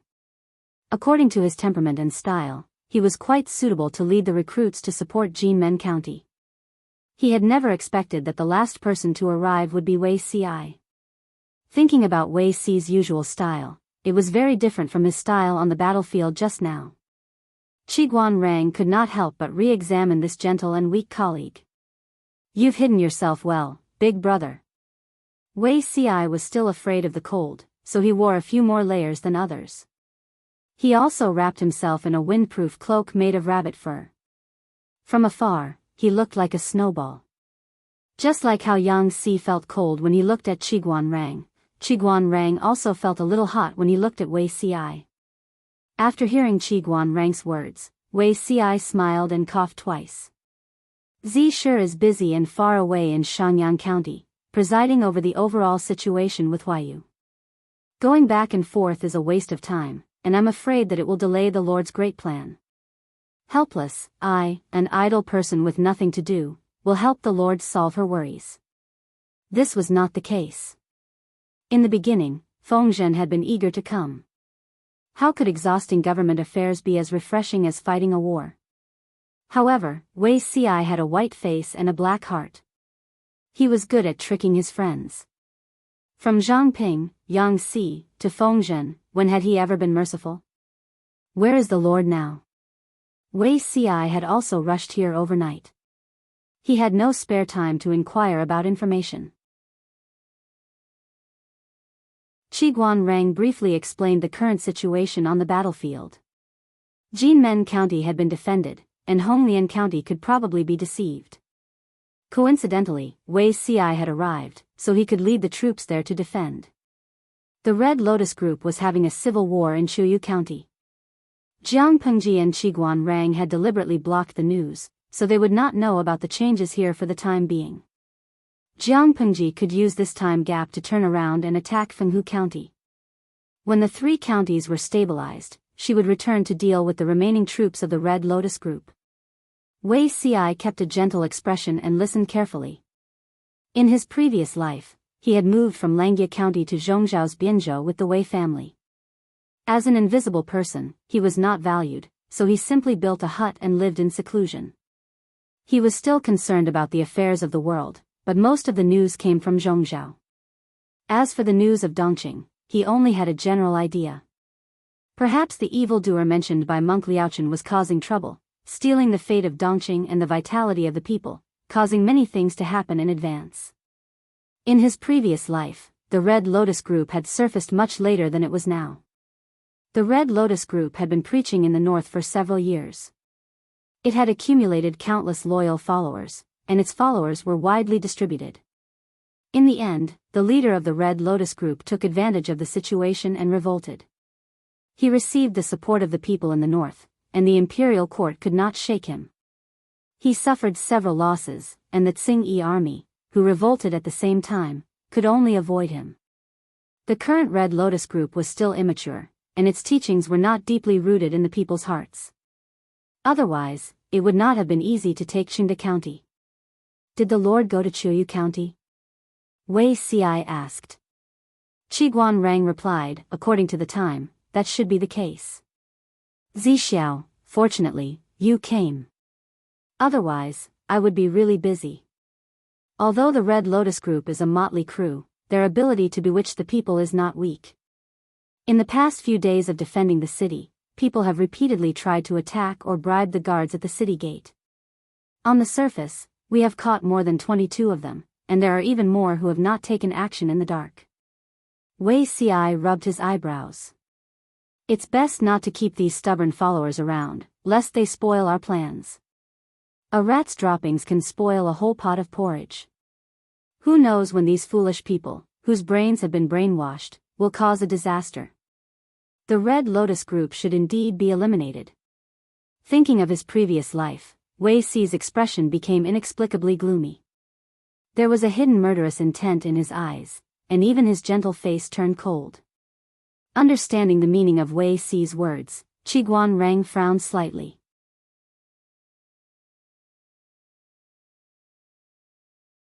Chapter 648. In Wei Ci's previous life, when Her Majesty established the Jiang dynasty, there was constant turmoil in the early days of the country's founding. There were natural disasters everywhere, and the remnants of the Red Lotus group took the opportunity to stir up trouble and revive. Although they did not cause much damage, they brought a certain gray haze to the new dynasty and made people panic. There were even some bold rebels who spread rumors that the Empress was a temptress, and they even tried to assassinate her several times. Even the death of His Majesty had something to do with the Red Lotus group if one got to the bottom of it. Every time he thought of this, Wei Ci felt that he could not control his emotions. But Qiguan Rang was slightly hesitant. Wei Ci's thin lips parted slightly, and there was a tinge of coldness.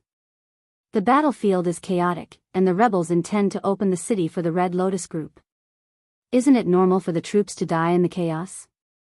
If they did not deal with such unstable people as soon as possible, were they supposed to stay for the new year? Qiguan Rang had wanted to leave them for Jiang Pengji to deal with, but Wei Ci's words made sense. The more unstable elements were left, the more risks there would be. It was better to eliminate them completely.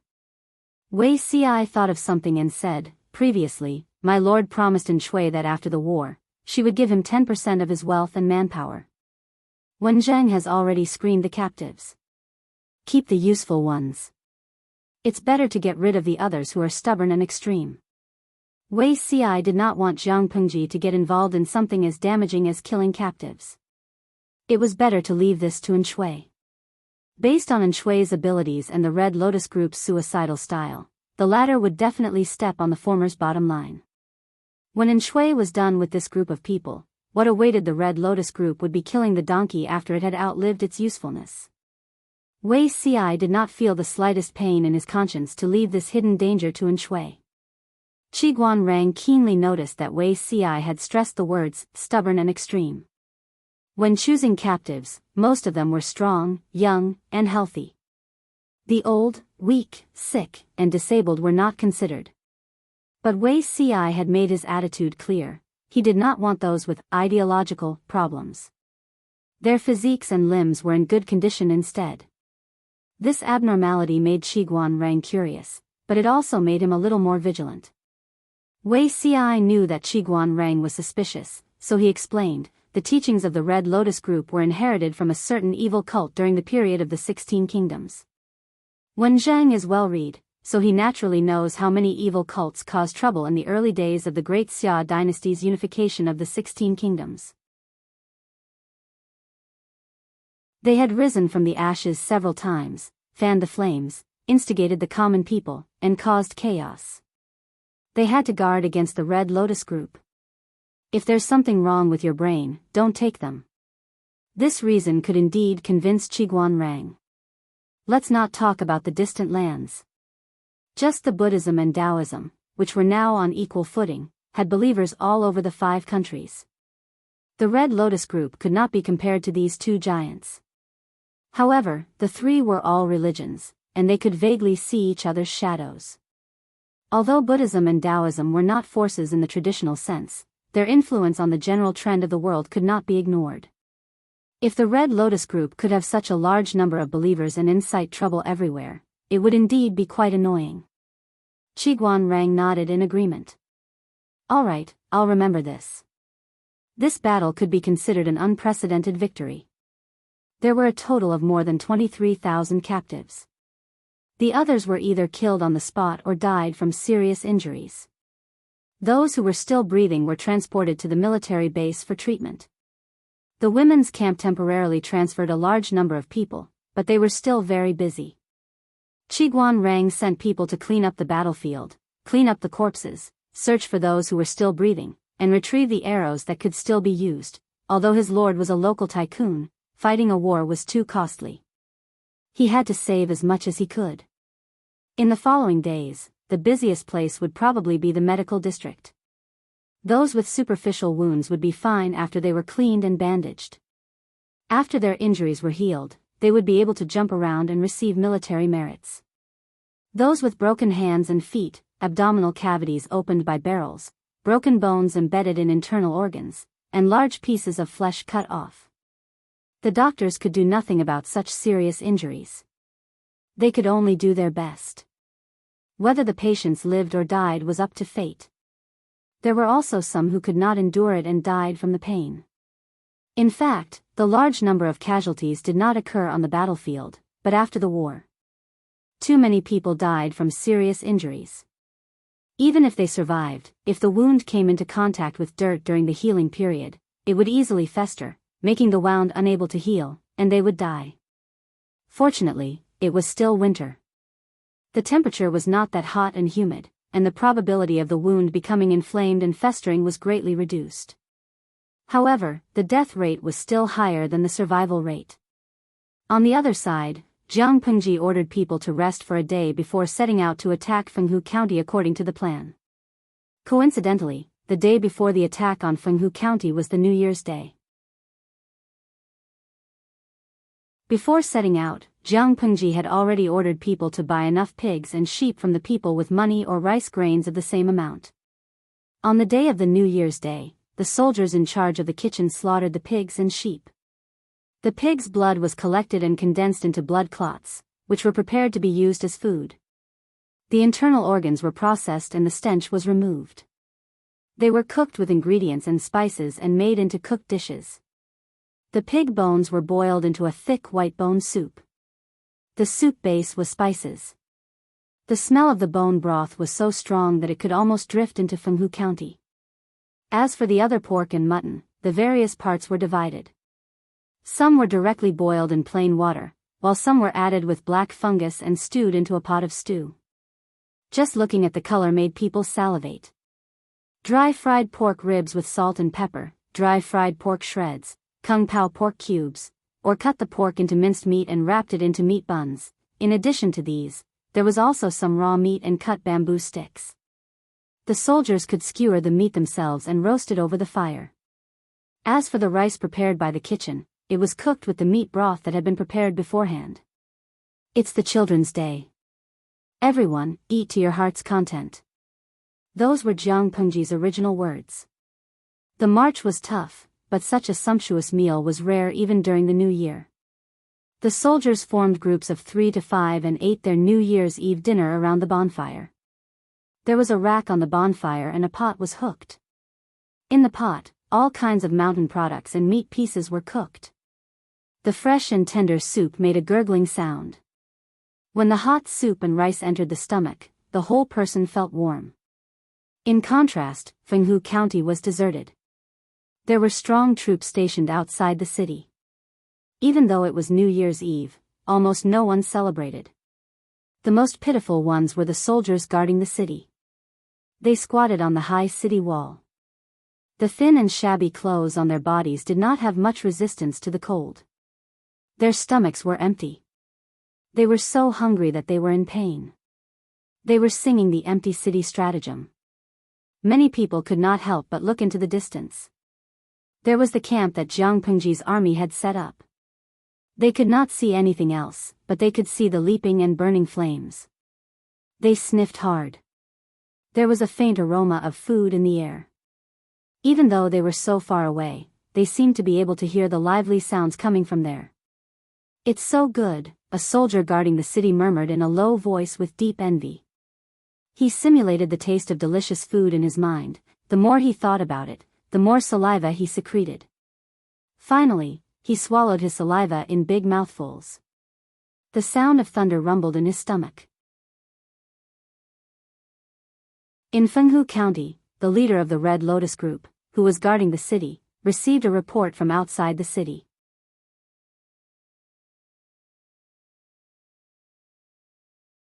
Chapter 649.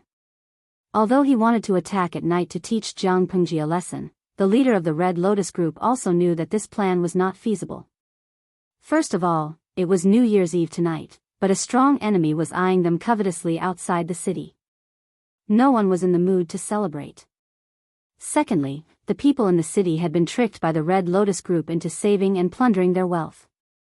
Now they were penniless. Although they were not as miserable as having no food to eat, the quality of the food was not good. They could not even taste meat on New Year's Eve, which made the festive season even worse. No mood, no vigor, no motivation. Sneak attack the enemy's camp? Haha. Quoting the words of the viewers in the streaming room, even Liang Jingru did not dare to give them the courage. Finally, Jiang Pengji's camp was very unique. It was obvious that she was experienced and could not find a suitable gap for a sneak attack. The soldiers on night patrol did not dare to slack off. Even though it was a lively New Year's Eve, they still had no intention of slacking off. The feasibility of a night attack was not high. This would not work, that would not work. The leader of the Red Lotus Group was so angry that he swept the delicacies and wine on the table to the ground. Jiang Pengji dared to delay the attack for a day, so she was naturally not afraid of their night attack. If they dared to come over, she would kindly accept. Alcohol was prohibited in the military camp. Even on New Year's Eve, they were not allowed to touch the smell of alcohol. As the commander-in-chief, Jiang Pengji naturally had to set an example. Drinking plain water was enough. As for rice wine, it was better to fill in the blanks in her head. Jiang Pengji sat in the tent. There were a few plates of side dishes on the table. From the appearance to the taste, it was exactly the same as what the soldiers ate. From the beginning of the New Year's Eve dinner, the viewers in the streaming room uniformly sent Jiang Pengji New Year's blessings. Since the start of the streaming room, many viewers had developed feelings for her by following the stream. Now that they had accompanied Jiang Pengji for another year, many fans in the streaming room even spontaneously organized a New Year's Eve concert. Although she couldn't hear them, she could feel their passion through the dense bullet screen. Looking at the lively streaming room, then looking at the cold commander's tent, she could not help but sigh. This new year is really miserable. Thinking back to last year, we should be eating barbecue and hot pot around the long table by now. Jiang Pengji ate until she was half full. The taste of the big pot was just a so-so. For someone who was used to eating delicacies, it was definitely difficult to swallow, but she was not picky. She ate it all with a normal expression, and there was not a single grain of rice left in the ceramic. I really do not want war during New Year, Yang Si deeply agreed. As a picky foodie, cutting off his delicacies was the same as cutting off one's addiction. When the addiction kicks in, how uncomfortable would it be without hanshi powder? Just ask Feng Zhen, who was weeping after giving up. During the New Year's Eve dinner, Yang Si and Dian Yen sat on either side of the table. Jiang Nongqin was left in Honglian County to hold the fort, so she was not in the tent. Yang Si said with a smile, "Only when there is a comparison can one know who is better. My lord, why don't you think about the thieves in Fenghu County? Maybe your mood will be much better." Jiang Pengji rested her chin on her hand. By the way, will they attack the camp in the middle of the night? The possibility is very small. Yang Si said firmly, even so, for the sake of prudence, we still have to strengthen the patrolling and defense of the camp. Setting up a camp was a skill. If the camp was set up well, it would be difficult for the enemy to launch a sneak attack. Jiang Pengji did not do much research in this area. Fortunately, there was Yang Si. He could make up for the shortcomings in this aspect. In addition, the patrols were strict. Even if the Red Lotus group really launched a sneak attack in the middle of the night, they would be able to react quickly. All the soldiers in the camp ate to their heart's content. Delicacies could soothe negative emotions and more or less dispel the depressing atmosphere of the New Year's War. Thinking about conquering the enemy tomorrow, besides some melancholy and longing, they were more excited. Tomorrow was the first day of the new year. If they could conquer Fenghu County, it would be a good start for the whole year. The New Year's Eve dinner lasted until the moon was high in the sky. The soldiers who were not on patrol duty went to bed early to recuperate and fight the next day. The soldiers who were on duty gathered together to frolic, fight, and fight to kill time. Because they did not make much noise, they did not disturb the sleeping others. Jiang Pengji always wore her armor in the military camp. She came out and took a look at the camp. The soldiers she met saluted her. After inquiring about the situation everywhere, Jiang Pengji walked to the front of the camp and looked at the shadow on the ground in the distance. It was like a giant beast. She knew that it was Fenghu County. After conquering Fenghu County and then Qiuyu County, Wanzhou would completely become her territory. She had just taken the first step on the road to hegemony. She meditated and calmed the complicated emotions in her heart. While she meditated and cultivated, she sorted out the clues in her mind and reorganized the plan to unify the world. Not long after, she heard footsteps behind her. She knew who it was at first glance. Jing Rong. She spoke in a declarative tone. Yang Si said, "I saw my lord leave the commander's tent just now and come here alone. Do you miss your family?" Jiang Pengji let out an "ah" and was puzzled. Why would I miss my family? Yang Si choked. He thought that Jiang Pengji was young and that she was alone in a faraway place during the New Year's Eve. Looking at the lively scene around her, it might arouse the young man's longing for his family. He came over to be quite a considerate brother, but why didn't he follow the script? Understanding what Yang Si meant, Jiang Pengji did not know whether to laugh or cry. "I'm an adult, not a 3-year-old child." It was Yang Si's turn to be dumbfounded. "Then my lord is now," her eyes were firm.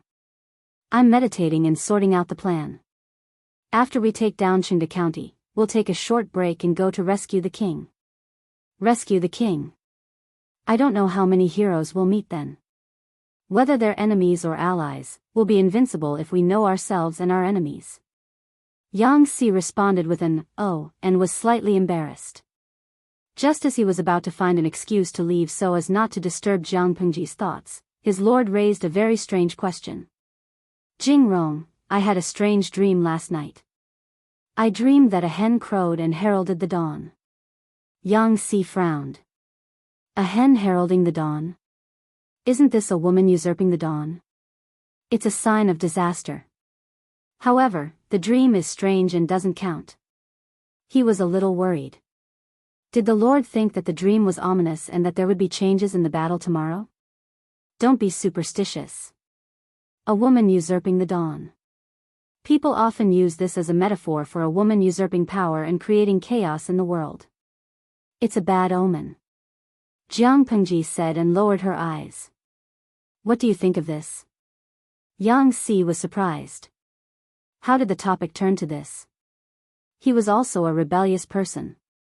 His thoughts were very different from the literati of the time. He said, "In my opinion, a woman usurping the dawn and a woman in power are still different. The crow of a hen is against the natural order and common sense, but it's not the case for a woman in power.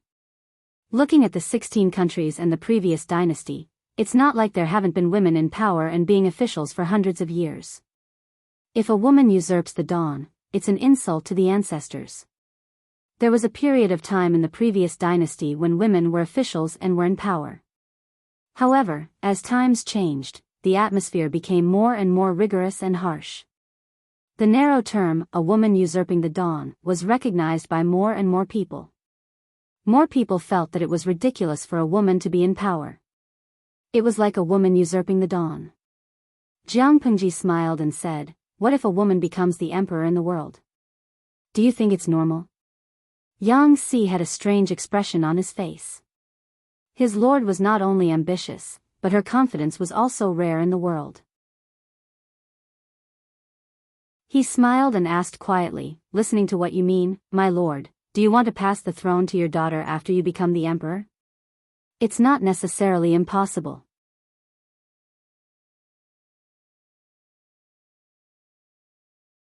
Chapter 650. Not necessarily. This was probably the funniest joke Yang Si had heard in a while. At this point, he still thought that Jiang Pengji was joking with him. He went with the flow and teased, "If that's the case, my lord has to work harder." Jiang Pengji raised her eyebrows and asked him, "What do you mean, work harder? My lord is about to turn 9 soon, and it's only 2 years before she turns 20. In other people's families, even if they didn't get married, the marriage would have already been decided. On the other hand, the lord was still alone. This was not acceptable. If I don't marry a wife, how can I have a daughter? If he didn't have a daughter, how could he pass the throne to his daughter?" Yang Si teased with a smile. His words were not to encourage Jiang Pengji to work hard to fight for the throne. He was clearly teasing her, telling her to quickly get married and have children. Jiang Pengji would be 18 in 2 months. 18 was old enough to start a family and become a father in that era. However, rich families were particular about many things. Most of them would delay it until after the coronation ceremony. The Lu residence should not be an exception. In Yang Si's opinion, his lord was still a young and immature youth who had not come into contact with the matters between men and women. When he was of age, he would naturally think about it. However, according to Yang Si's script, after being teased like this, his lord should be blushing and her heart palpitating. She would be extremely embarrassed.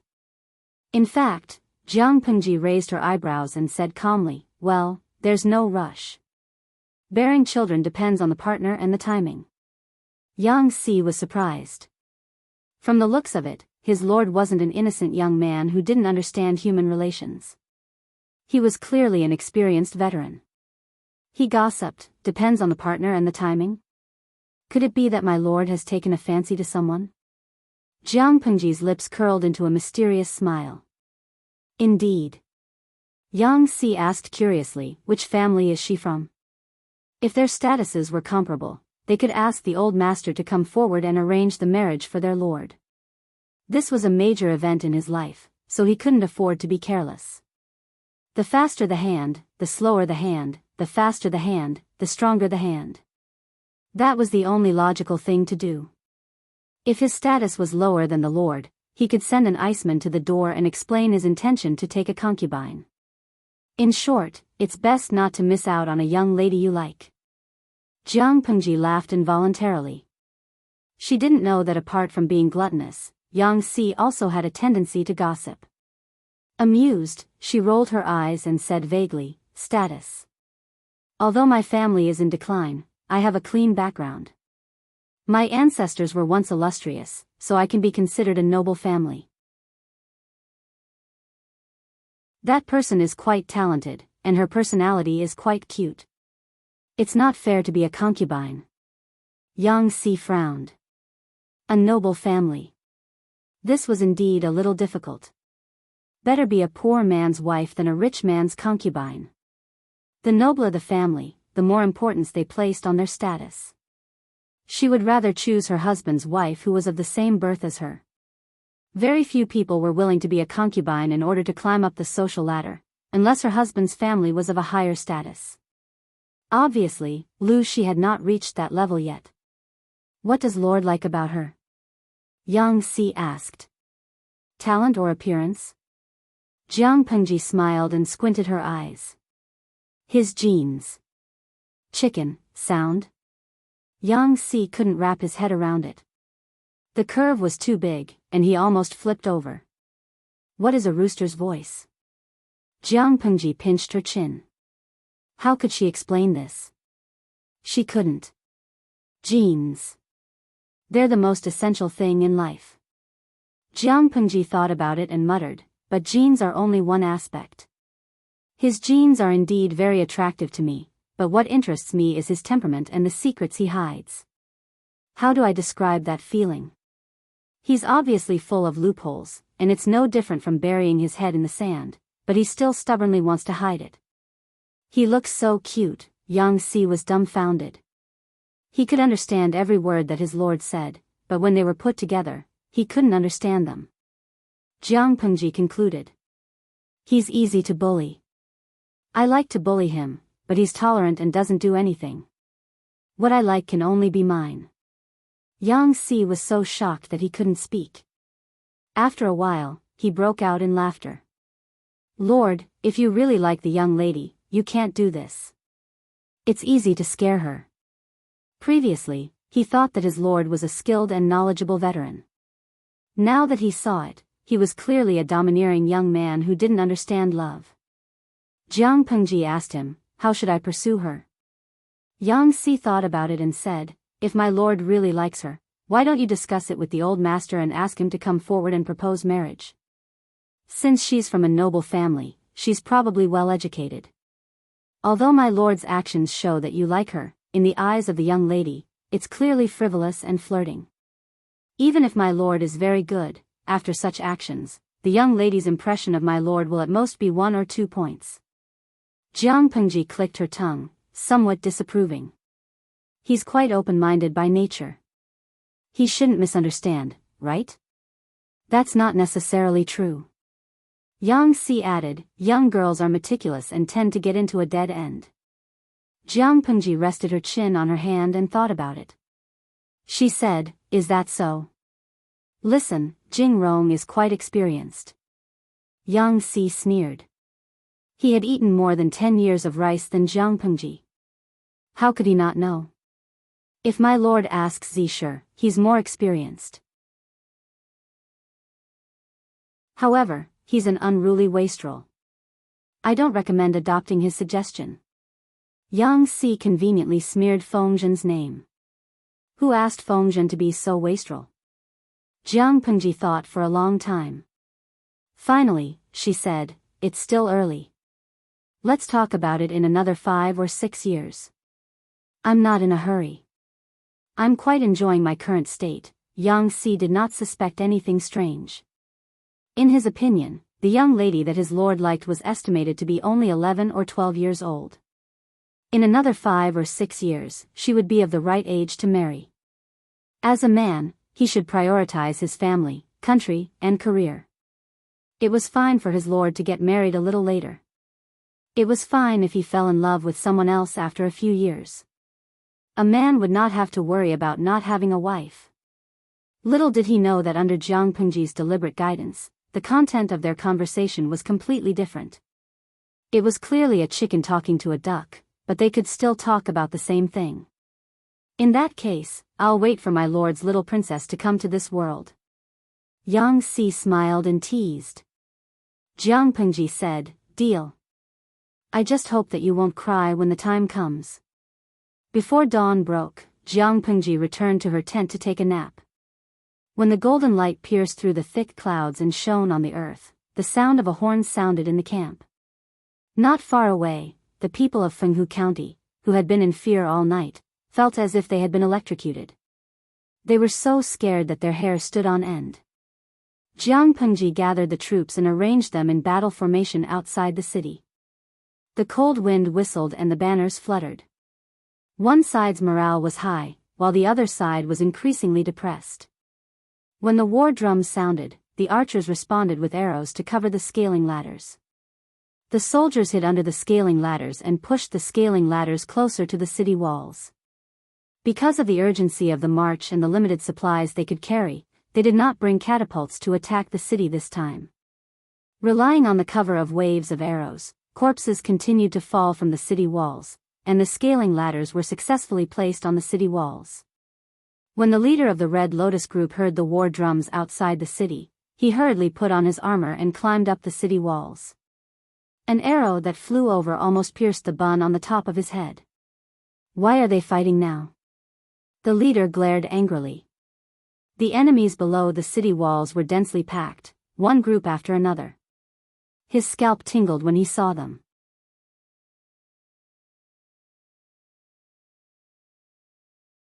Chapter 651.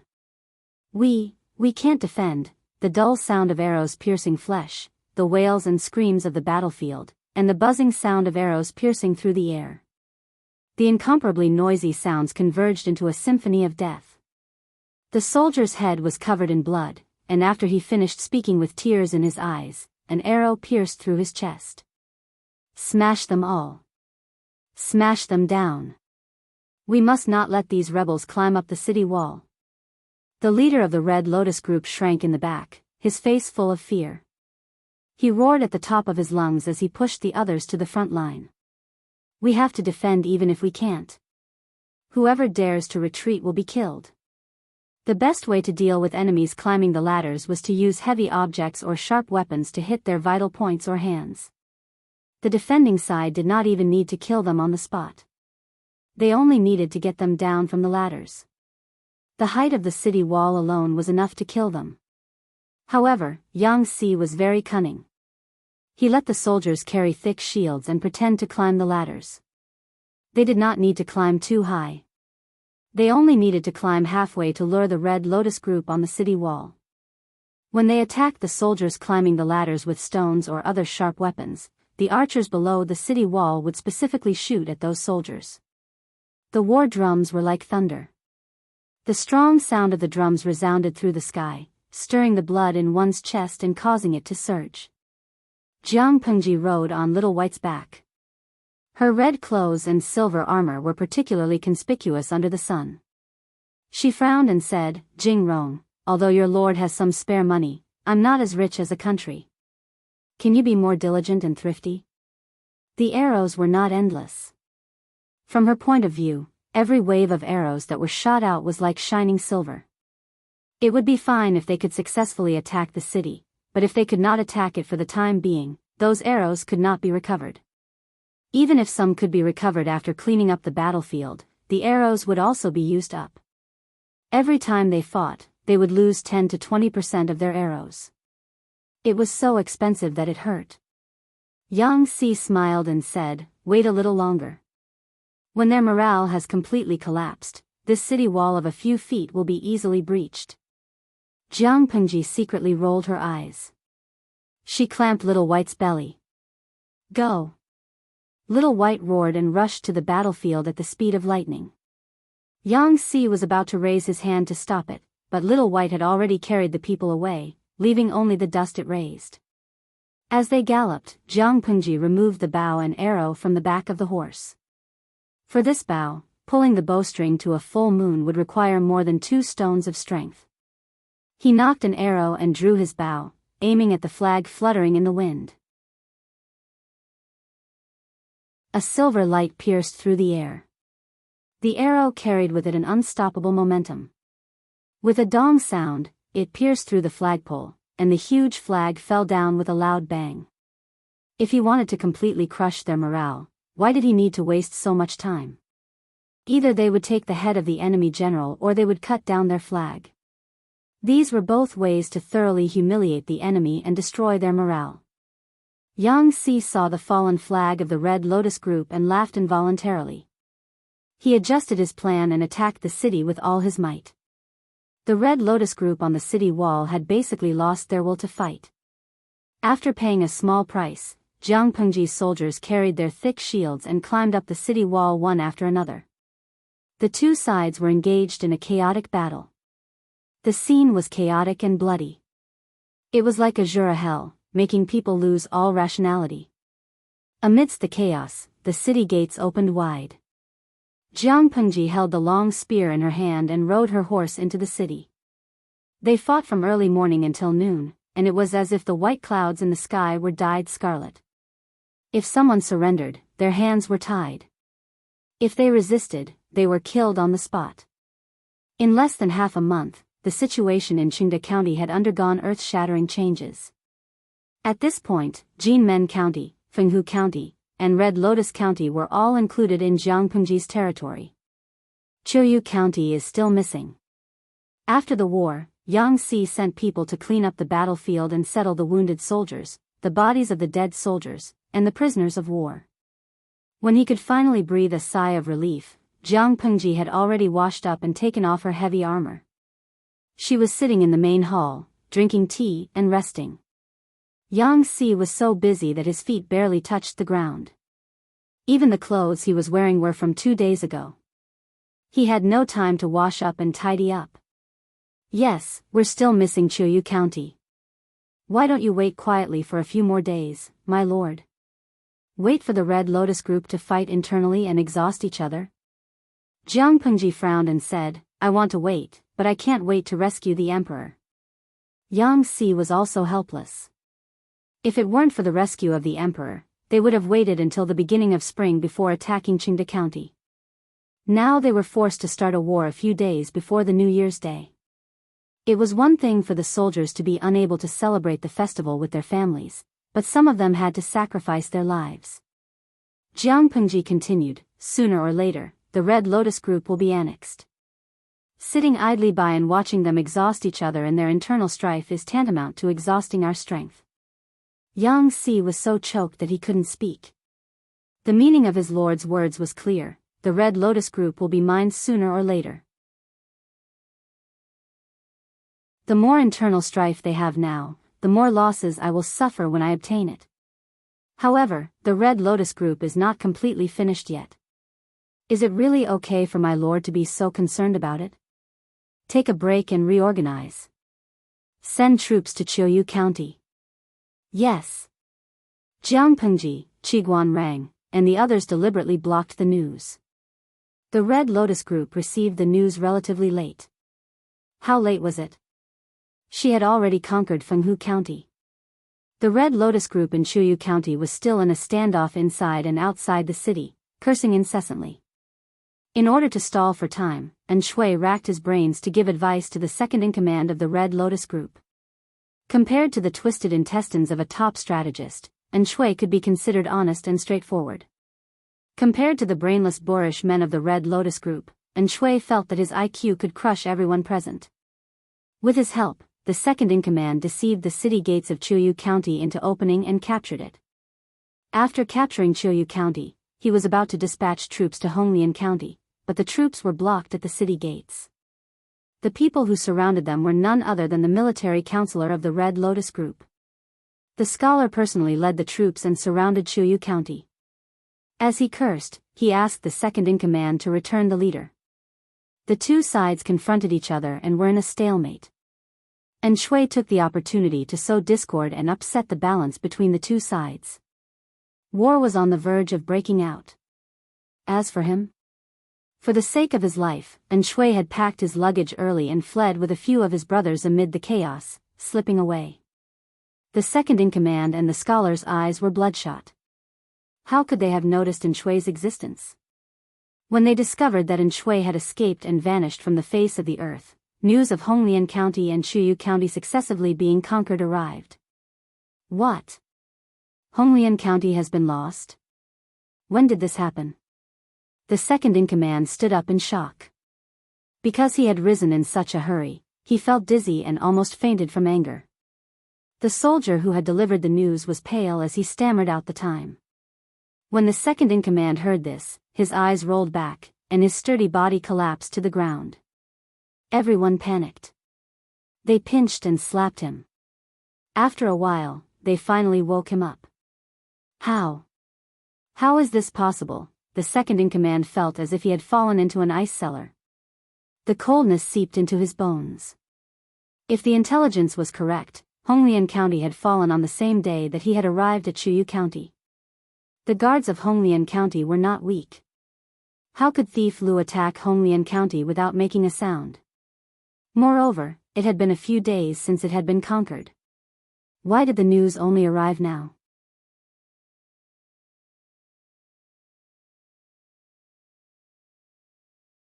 Chapter 652. Although the scholar wasn't smart, he wasn't completely brainless. I want some time alone. This is a trap. What's wrong? The scholar gritted his teeth in pain. He felt nauseous, and sweat oozed out of his pores. His mind was muddled, like a messy ball of yarn that couldn't be cut. He couldn't find any clues. Faced with this situation, the scholar subconsciously wanted to ask Shui for advice. No. Shui. The scholar felt a flash of inspiration in his mind. His blocked and muddled mind suddenly became clear. He knew what was wrong. It was Shui. The scholar gripped the handrail tightly, barely supporting his body from falling. His eyes were fierce and full of murderous intent. He gritted his teeth and found someone to secretly contact Shui. If Shui hadn't offered several strategies, how could the situation be like this? This scoundrel seemed to be thinking for the Red Lotus group, but in reality, he had hidden evil intentions. He wanted to kill the entire group. This was probably the smartest moment of the scholar's life. Many seemingly inconspicuous details became abnormally clear. Shui had initially determined that Lu Shi and his group would attack Fenghu County first because the mountain road to Fenghu County was short, making it convenient for a sneak attack. And the result? The scholar believed in Shui's inference and withdrew the garrison of Jinmen County. He guarded Fenghu County with fear and trepidation, but the result was that Jinmen County was lost that night. The 3,000 soldiers sent by the scholar to ambush failed and were seen through by Lu Shi. In the end, they suffered a double loss. Before Jinmen County fell, Shui went to Red Lotus County. Not long after, the second-in-command betrayed the leader and occupied Red Lotus County. After that, the scholar received a secret letter from Shui. The letter told him that the leader of the Red Lotus group had been captured by the second-in-command and taken to Chuyu County. The scholar had no choice but to split his troops into two. One would attack Jinmen County, and the other would rush to Chuyu County to save the leader. When the scholar led his troops and the second-in-command's rebel army in Chuyu County confronted each other and restrained each other, Red Lotus County fell and Fenghu County was taken. It seemed that not only had Shui played him, but the stupid second-in-command had also been played by Shui. Without Shui's secret help, how could Red Lotus County have fallen so quickly? Understanding this, the scholar felt a sweetness in his throat. The taste of iron rose from his throat, and he fainted from anger. Military counselor. Counselor. Military advisor. Advisor? Someone, call the doctor over. The scholar's face was pale, and his body was on the verge of collapse. It was a heart-wrenching sight. When he spat out a mouthful of blood, his eyes rolled back, and he collapsed to the ground, scaring the crowd even more. The scene was chaotic and out of control. As for the culprit behind all this? Seeing that the situation was not good, Shui had already used the cicada-shedding carapace to escape with his sworn brothers. The dark-faced man asked in a low, muffled voice, "Big brother, do you think that Lu Shi will keep his promise?" Shui was wearing a large winter cloak. He stood outside the cave and looked into the distance. His eyes seemed to pierce through the mountains and land on Chuyu County. Lu Shi will keep his promise. I don't think he would dare. Big brother has been so busy with Lu Shi's affairs these past few days that he's lost weight. The corners of Shui's lips curled up, and a sharpness appeared in his eyes. His previous dispiritedness had been swept away, and he vaguely carried a trace of high spirits that he hadn't seen in a long time. He knew very well how many troops the Red Lotus group had. There were at least 50,000 captives that Lu Shi had captured. According to the agreement of 10 men and horses, Shui could get 5,000 to 6,000 men and horses, as well as a generous sum of provisions and money. With these assets, Shui also had the capital to join the rescue of the emperor in Dongqing. If it was done properly, he might be able to borrow more troops and rope in more top talents. When that time came, he must kill his way back to his homeland and make the traitors of the 4 factions of Nanman pay with their blood. Thinking of this, countless scattered scenes flashed before his eyes. Each scene was filled with terrified screams, spreading blood, crying of despair, the wanton laughter of the enemy, the raised butcher's knife, rolling heads, broken limbs, and scattered internal organs. Since he was born, Shui had been the noble son of the Yin family. He was the favored son of God that everyone sought after. When had he ever suffered such humiliation? These were the sins of the 4 factions of Nanman. Naturally, they had to be paid with blood. As long as Shui was still alive, he would never let go of this hatred. With him, there would be no Nanman. Shui's sworn brothers looked at each other. They knew that their eldest brother was beginning to reminisce about the past again. They had just conquered the 3 districts of Red Lotus, Fenghu, and Jinmen, and their foundations were not yet stable. The Red Lotus group had been developing in Qingde County for many years and had many brainless believers. In order not to fail, Jiang Pengji ordered Qiguan Rang and the others to consolidate their foundations and integrate the troops. At the same time, they had a deeper understanding of the situation in the 3 districts. They had to understand the ins and outs of the situation so that they could prescribe the right medicine in the future. After all, brainless believers were in the minority. Most of the people still followed blindly. The former was incurable, but the latter could still be saved. For the common people, it didn't matter who the officials were. What mattered was whether the officials could bring them a good life, whether they could provide them with a place of protection in this chaotic world. As long as they understood the problems of the people in the 3 districts and prescribed the right medicine, they would know that following Jiang Pengji was far more promising than following the Red Lotus group. The people would naturally submit to her. Of course, the Red Lotus group's methods of brainwashing its believers inspired Jiang Pengji. The Red Lotus group could use deals and propaganda to discredit others and build momentum for the sacred group. Naturally, Jiang Pengji could do the same. This method could also be used in the military camp to teach loyalty to the soldiers. Hadn't the audience in the live stream recommended the position of political commissar to her? However, the position of political commissar required someone with a certain level of knowledge. What Jiang Pengji lacked the most at the moment was intermediate talents, so she could only put this plan aside. However, there was no need for such high-end talents to brainwash the people, and there was no need to wait for the implementation in the future. During the period of rest and reorganization, Jiang Pengji was not idle. Jingrong, come over and take a look. What do you think of this nursery rhyme? Jiang Pengji was dressed in brown linen clothes. Her long hair draped over her shoulders without a crown. She looked a little unrestrained and romantic. It was extremely rude and unrestrained to go out and meet guests without a crown. It was almost equivalent to sitting in front of others. However, looking at her long jet black hair that was still damp, it seemed that she had just taken a bath. Yang Si swallowed the words that he was about to blurt out and said, "The weather is cold now. How can my lord not take care of your body?" The colder the weather was, the more important it was to keep warm. Jiang Pengji grabbed her long wet hair and raised her eyelids carelessly. "My body is very good. I don't have any minor disasters or illnesses all year round. Moreover, there is a charcoal brazier in the house, so it's very warm." After she finished speaking, she handed the roll of bamboo slips in her hand to Yang Si. Yang Si took it and looked at it. "What is this?" "This is a nursery rhyme." The handwriting on the bamboo slips was vigorous and powerful.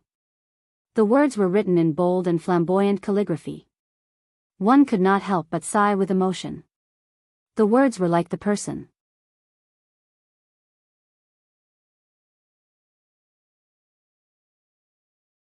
Chapter 653. In Jiang Pengji's opinion, those stubborn believers were like ticking time bombs. They must not be allowed to live. However, what about those weak-willed fence-sitters? Could Jiang Pengji kill them all one by one? Obviously, this was impossible. Since they were fence-sitters, why not pull them over to her side? I plan to let the child beggars in the 3 counties sing this nursery rhyme everywhere. I don't believe that the Red Lotus group can cause any trouble. In fact, this nursery rhyme was the result of a discussion between Jiang Pengji and the 150,000 idle spectators. It was simple, easy to understand, and catchy. With Jiang Pengji's manipulation behind the scenes, she was not afraid that it would not be sung well enough. Even if the illiterate old woman heard it, she could easily understand the meaning behind it. Yang Si thought about it carefully. It was indeed feasible. Most of the people were ignorant and did not have their own judgment. If the Lord killed all the stubborn believers of the Red Lotus group in a thunderous manner, it would inevitably provoke a crusade from the outside world. They would say that the Lord was cruel and heartless. In this way, the Red Lotus group would be whitewashed and become a white lotus that was bullied by evil forces. The real good people would be attacked by the common people. Instead of that, it was better to occupy the moral high ground. Jiang Pengji could not portray herself as a weak person, but she could portray herself as a savior of noble character and unquestionable integrity. Yang Si's eyes flickered slightly. He thought about it and borrowed a brush and ink to write another nursery rhyme on the bamboo slip. The nursery rhyme Jiang Pengji wrote was to expose the Red Lotus group, while the nursery rhyme Yang Si wrote was to eulogize Fengyi County. In Yang Si's opinion, it was not enough to attack and expose the evil deeds of the Red Lotus group in Chengde County and let the people see the true colors of the Red Lotus group. They had to add fuel to the fire. Would they follow the Red Lotus group and be exploited and bullied, or would they follow Lu Shi and live a good life? Obviously, one would know which to choose even if they thought with their toes. In just 2 or 3 days, the 2 nursery rhymes spread from Fenghu County to Honglian County and Jinmen County. They could be heard in the streets and alleys. At first, it was just child beggars and naughty children who liked to join in on the fun. Later, there were some people who had been exploited by the Red Lotus group and had a hard time surviving. Although it had not been long since they were sung, the situation in the city had obviously improved a lot. The most obvious point was that there were fewer brainless believers who tormented them. Qiguan Rang often breathed a sigh of relief. Without the foolish people who were tormenting him, he could also put his extra effort elsewhere. Now, the main force of the Red Lotus group was gathered in Chuyu County. This was a tough nut to crack. It would not be as easy to take down as the previous 3 counties. If they wanted to take down Chuyu County, they had to concentrate their forces. Otherwise, it would be too difficult. Qiguan Rang, Wei Ci, and Yang Si tacitly chose the captives they could use and sent them back to Fengyi County in batches. Most of the people were sent to mine, open up wastelands, build roads, or build houses. It would be a waste not to use free human resources. According to Jiang Pengji's previous plan, these captives would have a 6-month probation period. If they performed well, they might even be able to enter the Minton district under Wei Ci's jurisdiction. They would be allocated farmland and become a Minton soldier. They would be able to get 60% or 70% of the crops they grew. Of course, during the half-year probation period, Jiang Pengji also took care of their food and lodging, but she only cared about their food and did not care about their well-being. She did not pay them any salary.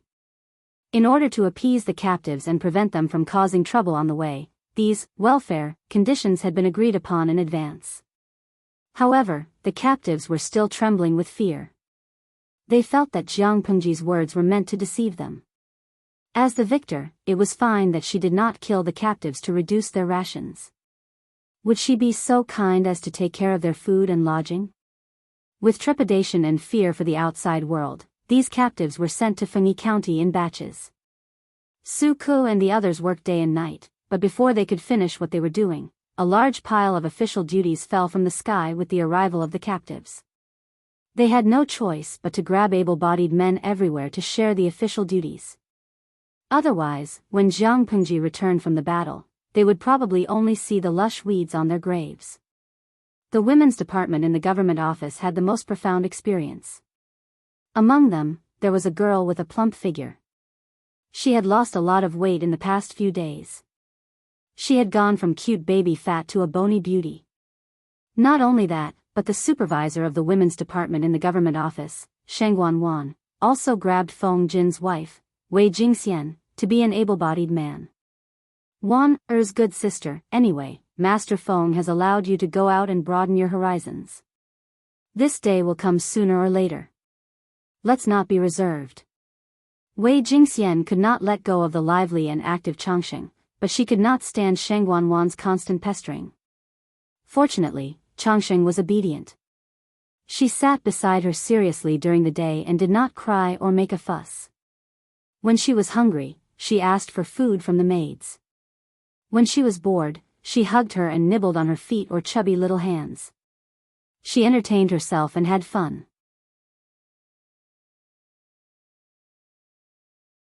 Even Wei Jingxian was grabbed for able-bodied men. What excuse did the others have for not working hard? Feng Zhen, who had always loved to have fun, was now so tired that even his occasional addiction had disappeared, not to mention drinking and finding beauties. Sure enough, he was busy for a while, then busy for a year. What 7 days off, eating, drinking, and having fun were all lies. Even on the night of the New Year, he hugged a stack of official documents to sleep. He was not a warm and fragrant lady. To prevent the captives from causing trouble, they were not gathered in one place. Instead, they were scattered and sent to different places. There were more than 30,000 captives. It sounded like a lot, but the number of people sent to different places was not that many. There was no need to worry about them causing trouble. When the gentry in Shenyang County heard the news, they all kept quiet out of fear. A strong sense of crisis spread in their hearts. If they caused less trouble, Feng Jin and Feng Zhen would naturally be much more relaxed. On the other side of the story, while Jiang Pengji was secretly promoting nursery rhymes, she was gathering her troops. She was valiantly and energetically marching towards Chuyu County. Excluding the troops stationed in the 3 counties, Jiang Pengji had only 8,000 elite troops at her disposal. With 8,000 troops, the Red Lotus Group in Chuyu County had 40,000 to 50,000 troops. It would be fine if the Red Lotus Group continued with their internal strife, but if they worked together to resist the foreign enemy, Jiang Pengji would have a hard time. The Red Lotus Group's troops were 5 to 6 times hers, and they had the advantage of defending the city. As the attacking party, she was at a great disadvantage. If the Red Lotus Group defended the city and did not come out, she could only retreat in defeat in the end. It was not that she had too few troops to defeat them, but that she had too little time. There was a deadline for rescuing the emperor, and she could not afford to delay it. However, if the Red Lotus Group continued with their internal strife, Jiang Pengji could take advantage of the situation. The military advisor of the Red Lotus Group had been fooled by An Shui. He had finally sobered up from his rage. He immediately sent out an envoy to try to negotiate peace with the second-in-command. The most important thing now was to unite the forces of the Red Lotus Group and fight against the traitor Lu together. They should not allow the outsiders to take advantage of the internal strife. The second-in-command hesitated and did not agree immediately. Jiang Pengji was frowning in the tent.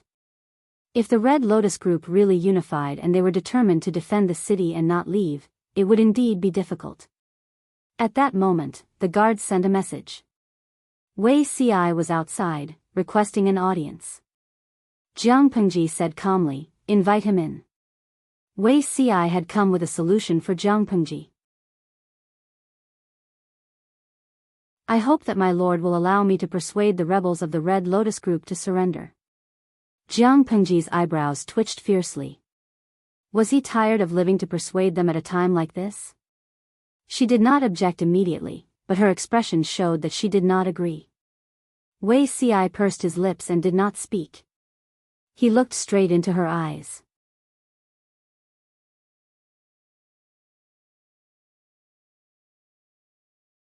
Chapter 654. Jiang Pengji had thought that Wei Ci would back down, but she seemed to have underestimated this guy. He could be so stubborn. You should know very well what kind of people the Red Lotus Group is. You're going to lobby them at this time. Wei Zixiao, do you think your life is too long? The Red Lotus Group doesn't care about no killing of envoys when 2 armies clash. If I were in their shoes, I would be the first to kill whoever dares to send someone to lobby me at this juncture.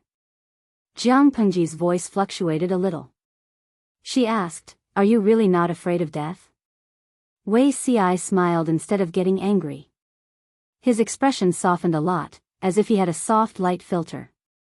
He said, "Of course I'm afraid." It was human nature to be afraid of death. Even though Wei Ci had been reborn, every time he thought of the scene of him drawing his sword to commit suicide, he still felt a trembling fear. However, if he could turn back time once, he would still choose to do so. Life was indeed precious, but to Wei Ci, some things were more important than it. It's good that you're afraid. Take good care of your life. Jiang Pengji didn't even look up. She gestured for Wei Ci to leave. Wei Ci said, "It's precisely because I'm afraid that my life and the lives of the people are worthy of respect. I am confident that I can convince the enemy leader. If I succeed, the casualties of our soldiers will be greatly reduced. It's true that my lord is brave and good at fighting. There are few opponents in the world, but the enemy has a large number of troops and the city walls as a barrier. They can advance to attack and retreat to defend. If they defend the city and deliberately delay time, even my lord will have a big headache. While the enemy is still divided, I think that sowing discord and instigating defection is the best way." At present, the Red Lotus group was still divided and hostile. They still had a chance. If the Red Lotus group put aside their former enmity and joined forces to fight against the enemy, Jiang Pengji's side couldn't afford to delay at all. They needed to seize the opportunity to fight a war, and the same was true of strategy. If they delayed for a while and the Red Lotus group became harmonious, it would be too late. Jiang Pengji was a little annoyed. She pondered for a while and finally made a decision. "If you can guarantee that you'll come back alive, I'll allow you to try." Wei Ci's face was filled with joy. Even his eyes were a little brighter. However, the audience in the streaming room was going crazy. Beauty Ci is out of her mind and wants to court death. Host, how can you not stop her? AID not enough, the Red Lotus group is a group of bandits. They don't have the habit of not killing envoys when two armies cross swords. If they see that Samiran is good-looking but not strong in martial arts, what if they develop crooked thoughts? Host, why didn't you stop him to the end? Who wants to add drama? The streamer has taken over 3 territories of the Red Lotus group. They hate the streamer to the core now. If Beauty Ci goes over, won't he be a ready-made punching bag? If it were any other force, I wouldn't be very worried. However, if it were the Red Lotus group, would be very nervous. This chapter's message, the key is that Wei Ci wants to go. The host tried to stop him, but he was determined. What do you expect the host to do? The viewers in the streaming room were worried about Jiang Pengji. But she would not make decisions for him just because she was worried. Perhaps her worry seemed to Wei Ci that she didn't trust his abilities, so when Wei Ci insisted, she chose to respect him. After obtaining permission, Wei Ci changed into a simple and plain Confucian robe and left the military camp with only a few guards. That night, the second-in-command got up from his concubine in irritation. He was about to call for hot water to take a bath when the footsteps of a messenger came from outside. Second-in-command, there is a group of people outside who claim to be messengers sent by Lu Shi. They want to discuss important matters with you. The second-in-command was halfway through putting on his clothes when he froze on the spot. After a while, he reacted and revealed a malicious smile. Lu Shi actually sent people over. Interesting, interesting. I want to see who is so unafraid of death. Let them in. I'll go over right away. The second-in-command took a battle bath and changed into a new set of clothes. He tidied himself up and went to meet the messengers sent by Lu Shi. When he entered the main hall, he saw a young man in a dark green Confucian robe sitting on the table. His sitting posture was standard and his back was straight. The hall was brightly lit. The candlelight swayed and the light flickered. The young man's long, dark hair was tied into a jade crown. He was meticulous, and the color of his hair made his already delicate skin look even fairer. His eyebrows were straight, his eyes were like dots of paint, and the bridge of his nose was high. No matter who saw him, they would praise him. What a handsome gentleman with red lips and white teeth. The young man seemed to have sensed movement outside the hall. He looked in the direction of the sound. Seeing the fierce-looking second-in-command, He looked calm. It was as if he was not in the enemy's camp, but in his own courtyard. He was drinking alone at a table. The second-in-command gathered his thoughts and strode to the seat of honor. He sat down in a dignified manner and said in a thunderous voice, "You were sent by Lu Shi to persuade me?" He wanted to call Jianghu Lu Shi, but the second-in-command did not know the young man's specific purpose, so he showed mercy. Wei Ci bowed and said calmly, "No, my lord sent me here to point out a way for you to survive." As soon as he opened his mouth, the second-in-command's murderous intent gradually surged. He sneered, "Point out a way for me to survive?" "Exactly." Wei Ci was not afraid at all. He said, "You are entrenched in Chuyu district and have 30,000 strong troops. You seem to be at the peak of your power, but don't forget that there are two strong enemies outside the city. Once the two besiege the city, how long do you think you can resist according to the reserves in the city?" If Wei Ci tried to persuade him and put himself in a lower position, the second-in-command would only be more arrogant and think more highly of himself. He was here to instigate the second-in-command. The two of them should be on equal footing. Therefore, even though he was in the enemy's camp, Wei Ci did not lower his aura at all. The second-in-command snorted. His eyes were as fierce as a wolf's. He stared at Wei Ci's neck, as if thinking of how to break it. The second-in-command was disdainful and said in a rough voice, "Although I have conflicts with the sacred sect, behind closed doors, we are all family. No matter what, Lu Shi is still an outsider. In this world, who would help an outsider instead of helping their own family?" Wei Ci said coldly, "Family? Are you referring to your own family who will be killed when the time comes?" The second-in-command's face turned green. Wei Ci continued, "You should thank my lord. If not for my lord, based on your rebellious behavior, how could the Red Lotus Group allow you to survive? What you said just now is right. Broken bones are still connected. How can a family have overnight hatred?" When it came to distorting the truth, the counselors under Jianghu were all outstanding. Their ability to secretly change the concept was superb. It was clearly Jianghu who had forced the Red Lotus Group to fall apart. In Wei Ci's words, Jianghu had become a benefactor.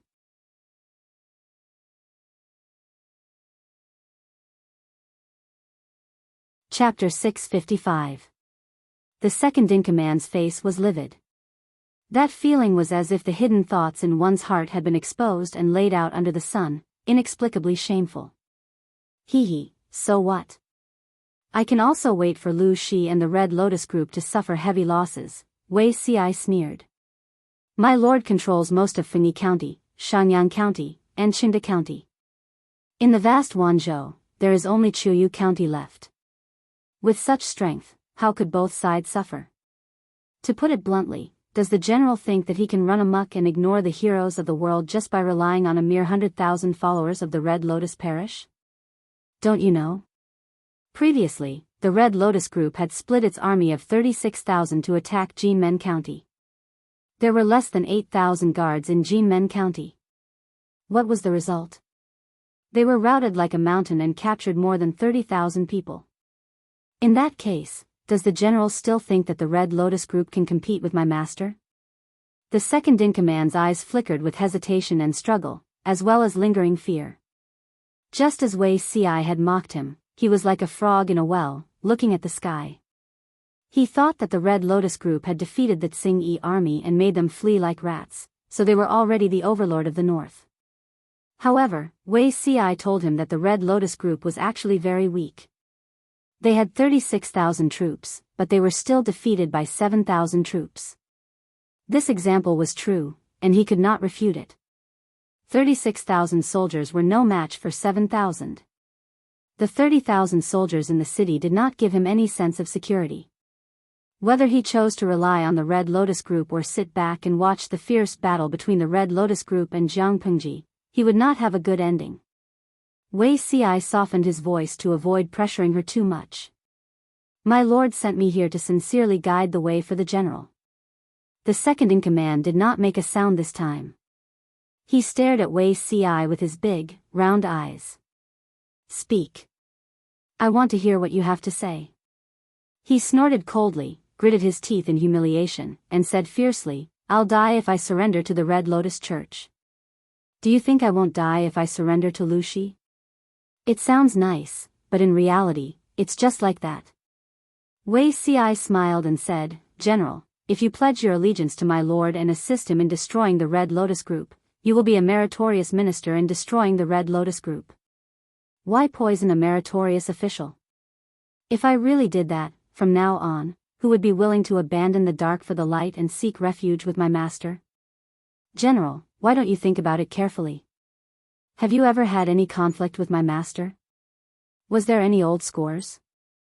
Since there isn't, why are you still worried?" "That's right, there's no enmity between him and Lu Shi. If he had taken the initiative to pledge allegiance, why would Lu Shi want to harm him? Even if they did not use him, Lu Shi would not harm him. On the contrary, he would treat him kindly.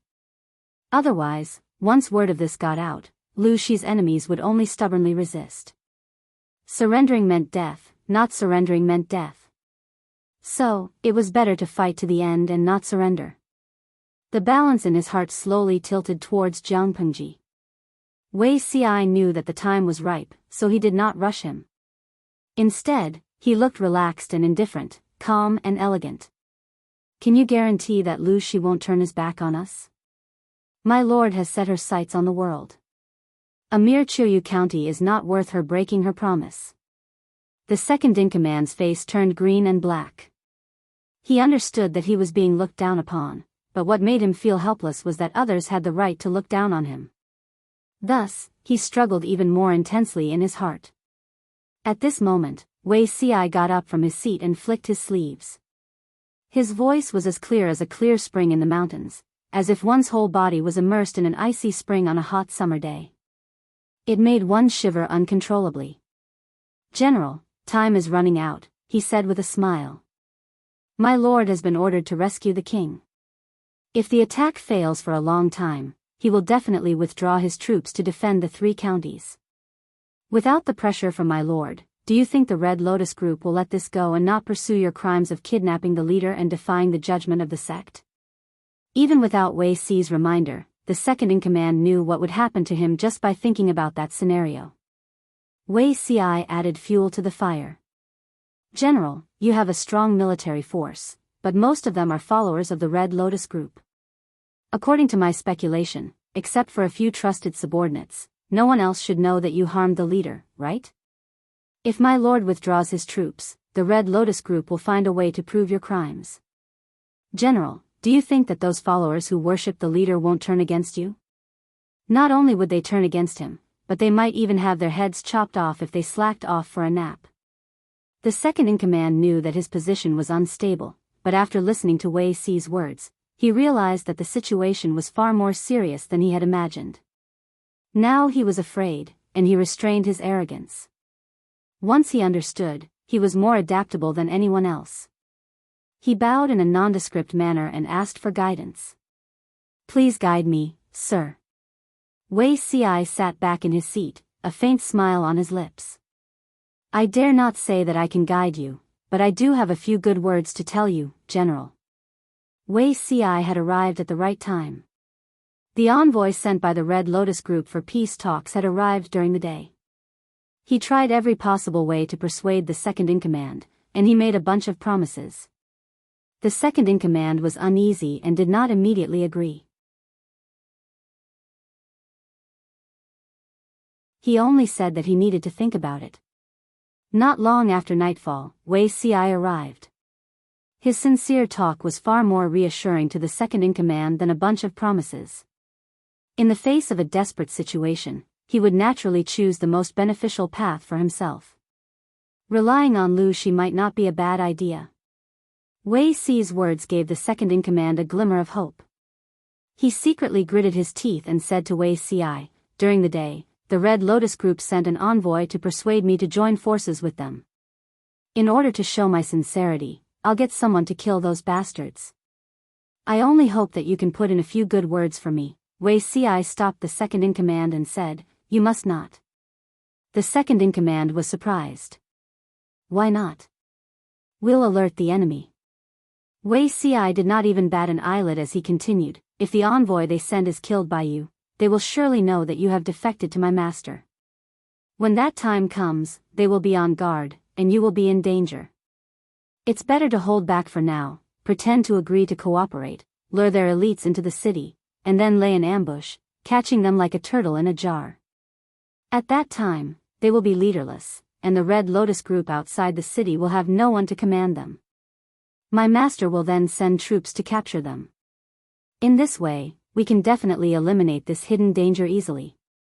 Wei Ci said it casually, as if it was a very common idea. But when the second-in-command heard it, he faintly felt the urge to sweat. In his opinion, the scholar in front of him was extremely handsome and did not pose a threat at all. If not for this, he would not have had the courage to stay in the same room with someone for so long, because he felt that Wei Ci was very weak. Now that he saw it, he felt that scholars were really scary. Their words were like swords, and their brushes were like knives. They were casual and could kill people without leaving a trace. Wei Ci asked him, "What does the general think?" The second-in-command stuttered slightly and said, "Very, very good." Wei Ci continued, "In order to win people's trust, I hope that the general can do one more thing." The second-in-command asked him, "What is it?" "Kill me." The second-in-command was stunned. He felt that there was something wrong with his ears. Otherwise, how could he have heard such a strange request? Kill you?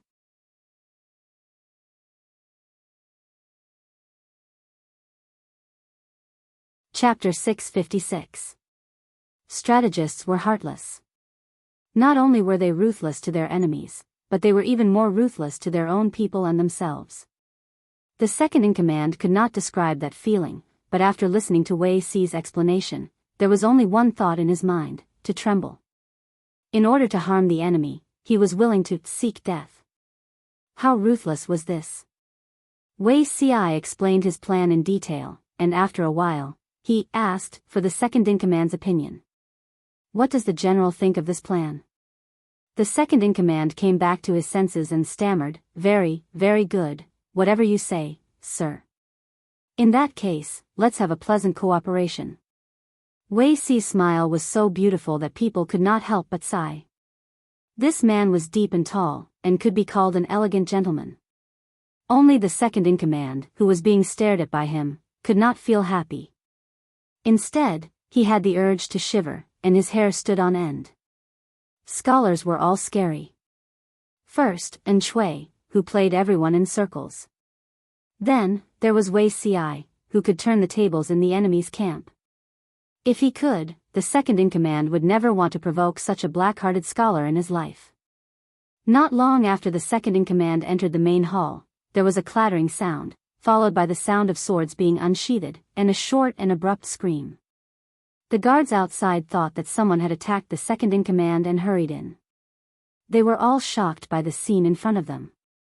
They saw a young man in a dark green Confucian robe lying on the ground, hugging his stomach and curling up. His face could not be seen, and a pool of thick black blood spread from his body. The guards immediately understood who was killed, and their faces turned pale with fright. Envoys should not be killed in a battle between two armies. Now that Lu Shi's envoy had been killed in a rage by the second-in-command, the two sides would not rest until one side was dead. If they were defeated on the battlefield, perhaps Lu Shi would cruelly massacre the city and kill all the captives to vent his anger. "Bastard Lu, do you think I'm afraid of him?" The second-in-command snorted and said in a rough voice, "Even if he came in person, I would kill him with one blow, not to mention the envoy sent by Lu Shi. Drag this man away, chop him up, and feed him to the dogs. Remember to clean up the bones and send them to Lu Shi." Peace talks? Damn it. If one comes, we'll kill one. If two come, we'll kill both. Do you think the Red Lotus group has no one? The deputy chief was so angry that no one dared to stop him. They could only obey the order and drag the corpse of the green-robed young man away. The strong smell of blood permeated the room, and the lights flickered, giving rise to a sense of fear. The second-in-command paced back and forth anxiously. His expression was gloomy. It was obvious that he was not as tough and imposing as he appeared to be after killing Wei Ci. Second leader. Since we've killed the envoy of that Lu thief, I'm afraid that Lu thief will receive the news that very night. If he challenges us tomorrow, let's fight then. Do you think I'm afraid of a brat who hasn't even grown hair yet? The second-in-command's temper exploded. After a while, he paced back and forth with a dispirited expression, as if he was going to break through the solid wood floor. After a while, the second-in-command took a deep breath and ordered his subordinates to invite the emissary sent by the Red Lotus group.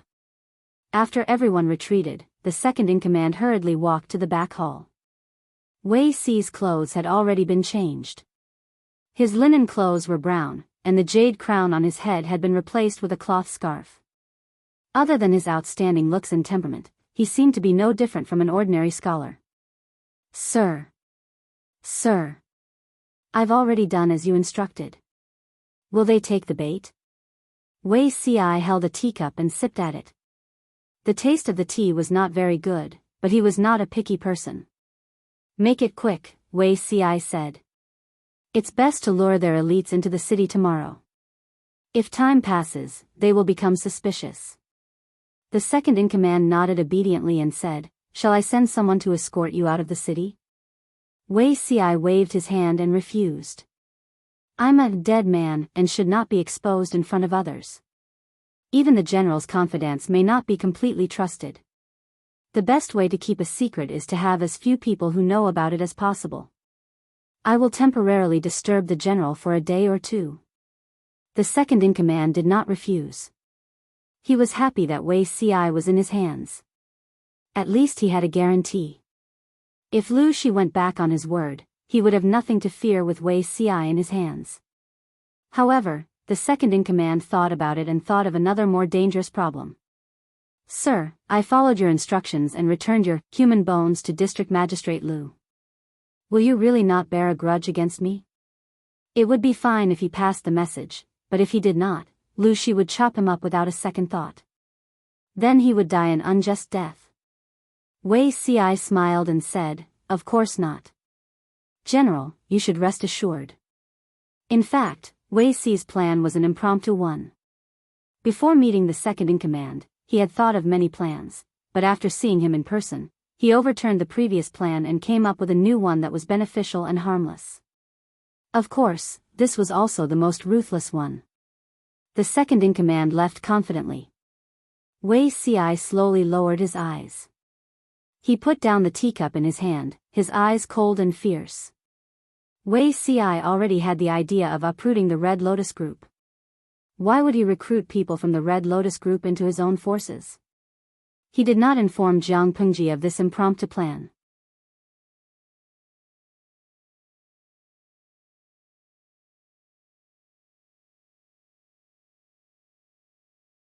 Chapter 657. Because she couldn't sleep all night, Jiang Pengji kept the live stream on.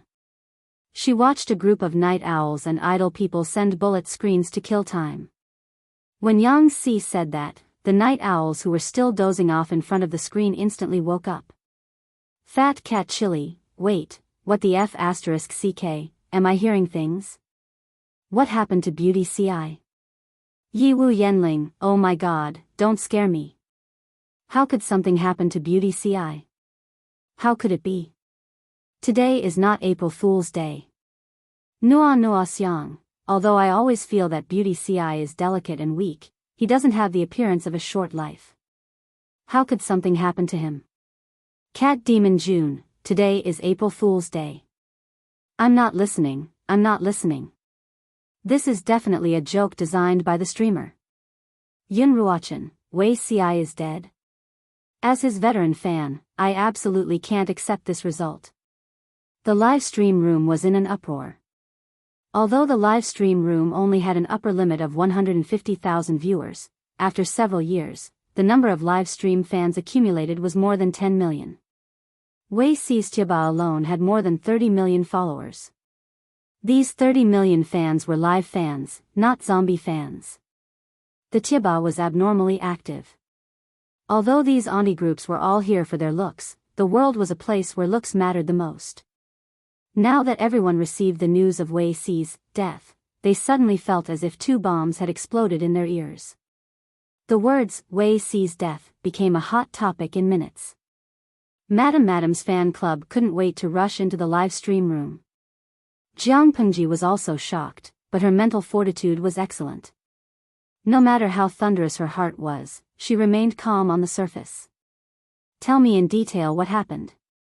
Jiang Pengji's tone was unprecedentedly cold. Every word contained murderous intent. Even though there was a charcoal brazier burning in the tent, one could still feel the obvious drop in temperature. Zixiao is dead? Could it be the group from Chuyu County?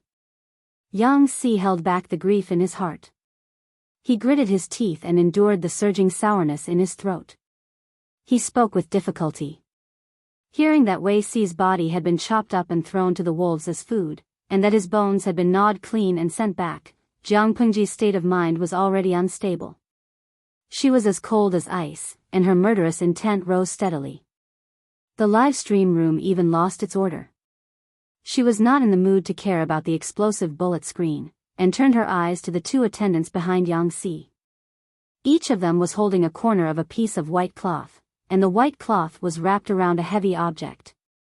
That was where the smell of blood came from. Yang Si said, "The thieves in Chuyu County threw this on horseback in front of the camp." Jiang Pengji stood up coldly. The two attendants put down the white cloth, revealing a pile of human bones.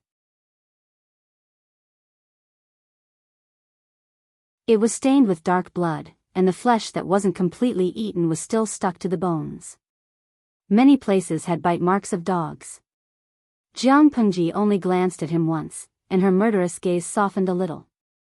She raised her hand and ordered her attendants to leave. Although Yang Si was immersed in hatred, he also noticed the changes in Jiang Pengji. His gaze then fell on the pile of fresh human bones, and his lips moved for a while. "My lord, Zixiao," Jiang Pengji scoffed and snorted. "He's not dead." Yang Si, put away that mournful expression. "This isn't Zixiao's human bones."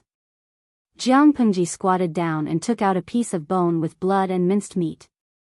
The audience in the streaming room expressed that they could not stand such a large-scale taboo scene, and they all commented on the bullet screen to protect themselves. "The bone age isn't right." "Bone age?" Jiang Pengji said with experience, "The bone age of this set of bones is at least 35 years old. Zixiao is only in his early 20s. Also, although Zixiao has learned martial arts, he's at most at the level of square dancing. The bone age of this set of human bones is obviously that of someone who has been doing strenuous work for a long time. Moreover, Zixiao is on the skinny side, but this set of bones is different. It's at least a size stronger than Zixiao, so he's not Zixiao." Yang Si. "Not Zixiao? Then where is Zixiao?" Jiang Pengji secretly heaved a sigh of relief, but she appeared calm on the surface. She smiled and said, "I'm afraid he's hiding somewhere, sitting back and watching the show begin." Yang Si's expression twitched. He looked at the pile of human bones on the ground with hidden bitterness, and he secretly gritted his teeth. "This way, Zixiao. What tricks does he want to play this time?" Jiang Pengji rubbed her chin and smiled faintly. "In short, it's definitely beneficial to us." After Yang Si calmed down, he regained his wits. He frowned deeply and carefully tried to figure out Wei Si's train of thought. If Wei Si was killed by the second-in-command out of anger, who would benefit the most? The Red Lotus Group. Because this move cut off the second-in-command's escape route of relying on Lu Shi, in order to protect himself, he could only continue to ally with his old boss, the Red Lotus Group.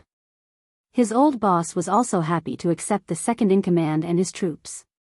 Coupled with the convenience of the city gates of Chuyu County, they could delay Jiang Pengji to death. Not long after, Yang Si understood Wei Si's plan. He was angry and furious. "This guy. Can't he tell me in advance what his plan is? He almost scared me out of my wits." Jiang Pengji said, "Plans can't keep up with changes." Maybe he came up with this idea on the spur of the moment. Yang Si asked, since Zixiao is fine, then my lord, what should we do tomorrow? Should we directly challenge him to a fight? Jiang Pengji nodded. Yes, our trusted advisor has been killed. We should at least put on a show. I don't want to act. Tomorrow, you'll go to the front lines. Yang Si was speechless. He didn't want to act either. Wei Ci wasn't dead yet. Why should he waste his feelings? Jiang Pengji continued, Zixiao may have already instigated the one in Chuyu County to defect. Now that the Red Lotus Group is united on the surface, I'm afraid that both sides will suffer losses and fight to the death. We'll challenge them first. On the surface, we'll exert pressure, but in reality, we'll bide our time and observe the specific situation. Based on Jiang Pengji's understanding of Wei Ci, this person had probably already made a comprehensive plan. If the Red Lotus Group didn't lose everything this time, Jiang Pengji's name would be read backwards. When Jiang Pengji received Wei Ci's corpse, the Red Lotus Group outside the city also received the news. The scholar from the Red Lotus Group was not suspicious. Instead, he was secretly pleased. Although Wei Ci's reputation on the battlefield was not prominent, he was in charge of the post-war pension and the stationing of the troops. He had a high reputation among the people of Fengyi County. As Lu Shi's right-hand man, he had been hacked to death and fed to the dogs. His corpse had even been sent to Lu Shi. He would wake up laughing even in his dreams. Lu Shi had made him suffer a lot. Now that Wei Ci was dead, he could be considered to have regained some of his dignity. The scholar was certain that it was impossible for the deputy chief to side with Lu Shi. Naturally, he did not suspect that there was a trick. The two sides agreed to meet the next day to resist Lu Shi together. Before dawn, Jiang Pengji had already sent someone to the foot of the city to challenge them. The generals and soldiers were ready for battle. Their murderous aura shook the sky, and the war drums thundered. Even though they were far away, the people on the city walls could feel the repressed and resentful murderous intent. For a moment, everyone was in a state of panic. The deputy chief's face was a mixture of green and white. Panic and fear surfaced on the surface. The more it was like this, the more relieved the scholar from the Red Lotus Group was.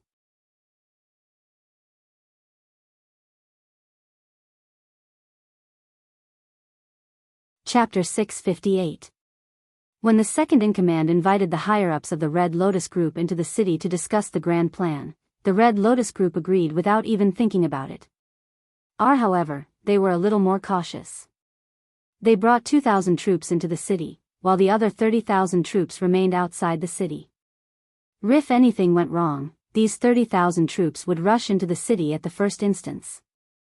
The second-in-command and the military advisor of the Red Lotus Group did not get along very well. Both were fed up with each other, but the current situation was unique and they had no choice but to work together. The scholar had already secretly made up his mind. After they beat back Lu Shi, he would be the first to capture the second-in-command and interrogate him. Now, for the sake of the bigger picture, he could only endure for the time being. He would let this boorish fellow run wild for a few more days. The scholar was secretly calculating. How could he know that the second-in-command was also plotting against him? Although the scholar and the others had brought 2,000 men with them, these 2,000 men were no match for the 30,000 troops in the city. On the surface, the two of them feigned civility, but in reality, they each had their own plans. No matter how the military drums sounded outside, the second-in-command still guarded the city and refused to come out. The soldiers guarding the city even cursed him loudly outside. Inside the city, the second-in-command held a banquet. The dancers and singers sang and danced to liven things up. At the same time, a group of prostitutes served them from the side. The drumming outside the city was like thunder. Even from such a distance, one could still hear it if they listened carefully. After 3 rounds of wine, they began to talk about the main topic. The second-in-command had a bitter expression on his face. He secretly rubbed his hands and grabbed the scholar beside him to complain. Didn't dare to say that he had kidnapped the hierarch in front of everyone, so he could only change the topic and make things difficult for himself. On account of the fact that they were from the same bloodline and were like brothers, he had to help him defeat Lu Shi outside the city. The scholar's smile was very stiff. He wanted to withdraw his hand, but the second-in-command held it tightly and could not do so. Don't be anxious. Thief Lu only has 10,000 troops. How can he be a match for us? The scholar forced a smile and comforted him. Actually, as long as our two clans put aside our former enmity and work together to occupy the city walls, the traitor Lu will retreat on his own in less than half a month, the second-in-command said, but right now, they're challenging us to a fight. If we don't fight, wouldn't we lose face? The scholar said. How much is face worth? As long as we can defeat Lu Shi, our sect will be renowned throughout the world. After that, the scholar analyzed Lu Shi's current awkward situation in detail, as if he was giving pointers to the country, and his words were reasonable and well-grounded. Everyone in the hall complimented and flattered the scholar, making him feel as if he was on cloud 9. He had completely forgotten about his previous failure. Outside the city, no matter how many people Jianghu sent to challenge them to a fight, the people inside the city held their ground and refused to come out. They were determined to be mute. Seeing that the sky was getting darker and darker, Jianghu's eyes turned frosty. Yang-si hurried over. His footsteps were hurried, and his breathing was heavy.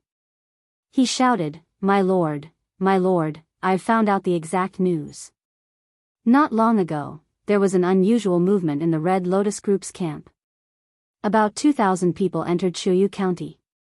It looks like they're ready to join forces. Jianghu's eyes flickered slightly, and there was a slight smile on her lips. 2,000 people? Are there any important people among them? She crossed her arms over her chest and looked up at the sky. She pondered and calculated in her heart. Yang-si was already prepared. He opened his mouth and said, according to the scout's report, the leader is probably an elite high-level member of the Red Lotus Group. But it's too far away, so the details are not clear. But judging from the clothes they're wearing, there may be 23 high-level members. The Red Lotus Group was not a regular army. Most of the members were poor people. They wore whatever they had. Many of their clothes were taken from the dead and wrapped around their bodies casually. As long as they could keep warm and not freeze to death, it was fine. Who cared if they were clean or beautiful? Therefore, in the Red Lotus Group, those who wore armor or bright clothes were basically people of status and prestige. The scouts couldn't get too close, but judging by their clothes, their identities were about 80% or 90%.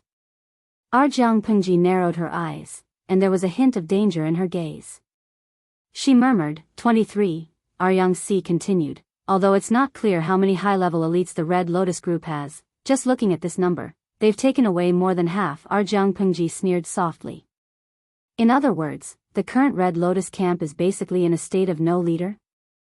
Jingrong, what do you think are our chances of winning if we sneak attack their camp in the middle of the night? I think we can still fight them even if they have 30,000 troops. She had fewer troops on her side, but the overall conditions were much better. They had enough clothes to keep them warm, enough rations, and the military equipment was of high quality. The soldiers were also well trained.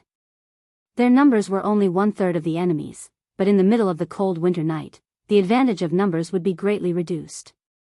They had launched a sneak attack in the middle of the night and caught the enemy off guard. Coupled with the crushing quality of the overall team, the Red Lotus Group was still in a state of no leader. She felt that they had a good chance of winning. Yang-si laughed and said, in my opinion, maybe this is what Zixiao, the fox, is planning. Jianghu crossed her arms in front of her chest and snorted. Zixiao has already instigated the forces in Jianghu County to rebel. The Red Lotus Group has brought 2,000 troops into the city. There's going to be a good show tonight. The camp outside the city had been sneak attacked by Jianghu, and the city was besieged on all sides and ambushed on all sides. The Red Lotus Group had not died in vain. After making the decision, Jianghu ordered the soldiers to continue challenging the enemy for a quarter of an hour, then sounded the gong to withdraw. Because the people in the city refused to fight for a long time, Jianghu's side had been challenging the enemy for the whole afternoon, so much so that their morale was a little low. She asked the logistics department to prepare an adequate dinner for the soldiers, then let them rest in advance to recuperate and raise their morale again. That night, the bright white moon was covered by dark blue clouds. There was not much light on the ground. Jianghu led the whole army out of the camp. In order not to arouse the vigilance of the people in the city, the torches in the camp were still burning. The Red Lotus Group's camp was a full 2 hours' walk from their camp. Now that it was night time, the road was difficult to walk, so their pace was even slower. The soldiers guarding on the city walls still did not notice anything unusual. First of all, the torches in the camp were still burning. Second of all, when Jianghu led the troops away, she went out from the back of the camp. The vision of the guards on the city wall was not that good, so they did not see it. At the same time, the city was brightly lit, and the sounds of singing and swallows could be heard. Among the shadows, one could see the graceful figures of women dancing. Everyone had reached an agreement. They were in a good mood and drank to their heart's content. Toasts were exchanged and wine cups clinked against each other. Rough and thunderous voices floated far out of the main hall. The second-in-command was drunk. His cheeks were pink, and his nose was red. Rubbed his stomach, and the urge to pee rushed to his head. He got up and pushed away the dancer who was attached to him. Said in a loud voice, "You guys eat and drink first. I'm going to relieve myself." Everyone did not suspect anything. Who among them had not gotten up 3 or 4 times to relieve themselves in the toilet? They drank too much, so they were holding in their pee. It was very uncomfortable.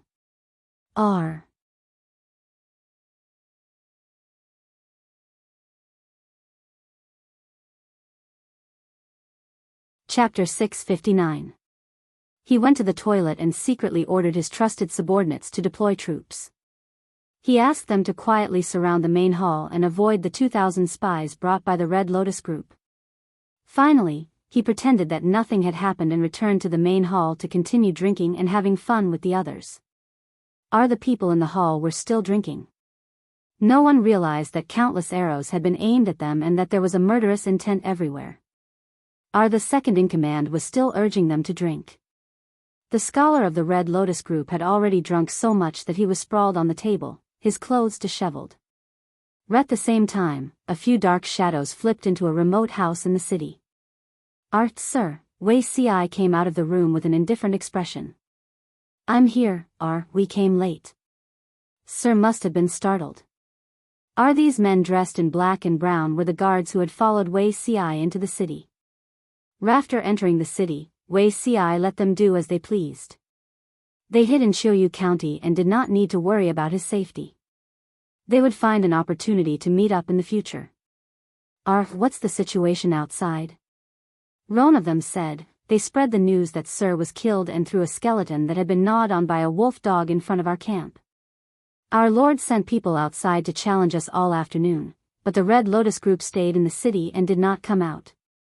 At noon, 2,000 troops and horses entered the city and were well received. Wuxia folded his hands in his sleeves and looked at the moon in the sky. He asked, "Do you know where those 2,000 people are temporarily staying?" One of them said, "The situation in the city is tense. We have investigated many times and have found out the specific location." Wuxia smiled. The corners of his lips curled up slightly, revealing a faint smile. "You have done well. Now listen to my orders. Go and tell those people that the second-in-command of the Red Lotus Group is up to no good." He lured them into the city to surround and kill them. Tell them to quickly go and rescue them. The guards were puzzled, but they still nodded in agreement. Wuxia added, "The terrain here is remote. I will be fine hiding here. Just do your own things." It was not safe for Wuxia to hide with the second-in-command, so the second-in-command transferred him here. This place was secluded and quiet, with few people around. It was indeed a good place to hide and conceal his identity. The guards acknowledged the order and dispersed one after another. In the middle of the night was dark and windy. a murderous night. Jiang Pengji led all the troops. Their equipment was light and they rushed all the way to the Red Lotus Group's camp. The Red Lotus Group's campsite was very shabby. There were very few torches, and the campsite was in a mess. There weren't even a few patrolling guards. In this lousy weather, the temperature in the middle of the night was very touching. Most people couldn't stand the cold and found a place to squat. The discipline within the Red Lotus Group was lax, and the patrolling soldiers were lazy as much as they could. During the day, most of their superiors had left, so they were more casual. When Jiang Pengji arrived with her troops, there was not even a guard by the camp's fence. Yang Si was so cold that he was shivering. He said shakily, "Could it be a trap?" Jiang Pengji snorted and said contemptuously, "If the Red Lotus Group had brains, they wouldn't have been fooled by Zixiao and Enshui." Yang Si shut up. Ri's IQ wasn't low, but he would occasionally be tricked by the black-hearted Wei Ci, okay? As for Enshui, who was a three-faced spy, he didn't want to comment further. Jiang Pengji's mental brain was developed. She was sure that there were people in the camp, and it wasn't an ambush. Order the archers to prepare the fire arrows. Everyone held their breath. Hundreds of archers took out the oiled arrows and lit them. Then, they knocked the arrows and drew their bows, shooting them into the air. At the command, the sky was filled with arrows, leaving orange trails in the air. Then, they fell into the camp like rain. The soldiers in the camp were still in dreamland. The people on night watch outside yawned continuously. They hugged their weapons and leaned against the fence to sleep. When the second wave of fire arrows fell, the tents were already burning. Only then did someone notice the commotion. They shouted at the top of their lungs, "Enemy attack! Enemy attack!" They were too sleepy. Even though they shouted like that, not many people were woken up. They were in a flurry. When someone blew the horn to signal the enemy, the fire burned from one tent to another with the help of the night wind. Enemy attack! Wake up! Messy shouts and messy footsteps. The crackling sounds intertwined into a soul-stealing song. As the sound of hooves approached, the horses neighed and landed. The gate of the camp was violently broken open. The soldiers on both sides were about to step forward to resist when they saw a flash of silver light. Two clusters of blood bloomed enchantingly. No one would have thought that Lu Shi's army, which had been shouting all afternoon, would launch a surprise attack on the Red Lotus Group's camp outside the city in the middle of the night. Dian Yan's speed was not as fast as Jiang Pengji's. The horse he was riding on lowered its head and strode at a steady pace. Although the horse's speed was not fast, its breathing was very steady. It followed closely behind Jiang Pengji and rushed into the camp. On horseback, Dian Yan killed anyone he saw. The two axes in his hands were deadly. He was born with great strength. When the axes fell, he could split a person in half from the middle. Their crooked intestines spilled all over the ground. The battle cries were like a huge stone thrown into a calm lake. With a bang, huge ripples spread out. The fire burned bigger and bigger. It almost dyed the entire camp a bewitching orange-red color. Kill. Because it was in the middle of the night, most of the Red Lotus Group's soldiers were asleep. They were awakened by the noise and fire outside. Out of survival instinct, they rushed out of their tents. Their hands were empty. They had no weapons at all. Outside, there were strong enemies eyeing them covetously. Even though they had 30,000 people, they were still defeated by Jiang Pengji's troops. They only cared about escaping and did not resist. Inside the city, according to Wei Ci's request, the guard disguised himself as a member of the Red Lotus Group and, hurriedly, spread the news. At first, they did not believe it. But when they saw the fire spreading outside the city, and vaguely heard the battle cries and cries, their expressions changed. Having achieved his goal, the guard slipped away amid the chaos and sat back to watch the show unfold. At that moment, someone in the hall got up in a daze and wanted to relieve himself. As soon as he pushed the door open, he saw that there was something unusual in the dark night. The orange-red light of the fire dyed half the sky red. It was like a burning cloud.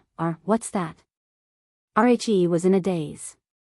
As soon as he took a step forward, his mind quivered and he suddenly remembered. Wasn't that the place where they had set up camp? He sobered up from his drunkenness. Cold sweat broke out on his back. That was not all. With the help of the candlelight outside, he vaguely saw some strange figures in the distance. A sense of crisis rose from the soles of his feet to his head. It made his scalp tingle and his whole body tremble. Retracted his foot, not knowing how to react for a moment. What should I do? What should I do? What should he do? He was so anxious that he was out of his wits. He hurriedly walked back and tried to wake someone up. Halfway through his shout, he noticed a pair of malicious eyes staring at him from above, like a soul-reaping messenger. The second in charge snorted contemptuously, got up, and strode away. As soon as he stepped out, the door was immediately pulled shut. Kill them. The second in charge's voice was muffled. After a while, countless arrows pierced through the paper window and shot indiscriminately into the room. The arrowheads were still on fire. The arrows pierced into the wine, and the fire spread instantly. Help, help. The fire swept through the room, and the screams in the room gradually became weaker and shorter. The second in charge sneered, put his hands behind his back, and strode away. However, he had not gone far when he heard hurried footsteps coming from outside, accompanied by shouts of killing. They were getting closer and closer. Ree's face paled. Dozens of people rushed through the heavy vermilion door. It was actually the 2,000 men brought by the Red Lotus group. You're tuning into the Biyao's Wuxia Chronicles YouTube channel. Don't forget to subscribe and join us on this journey to catch the most captivating stories.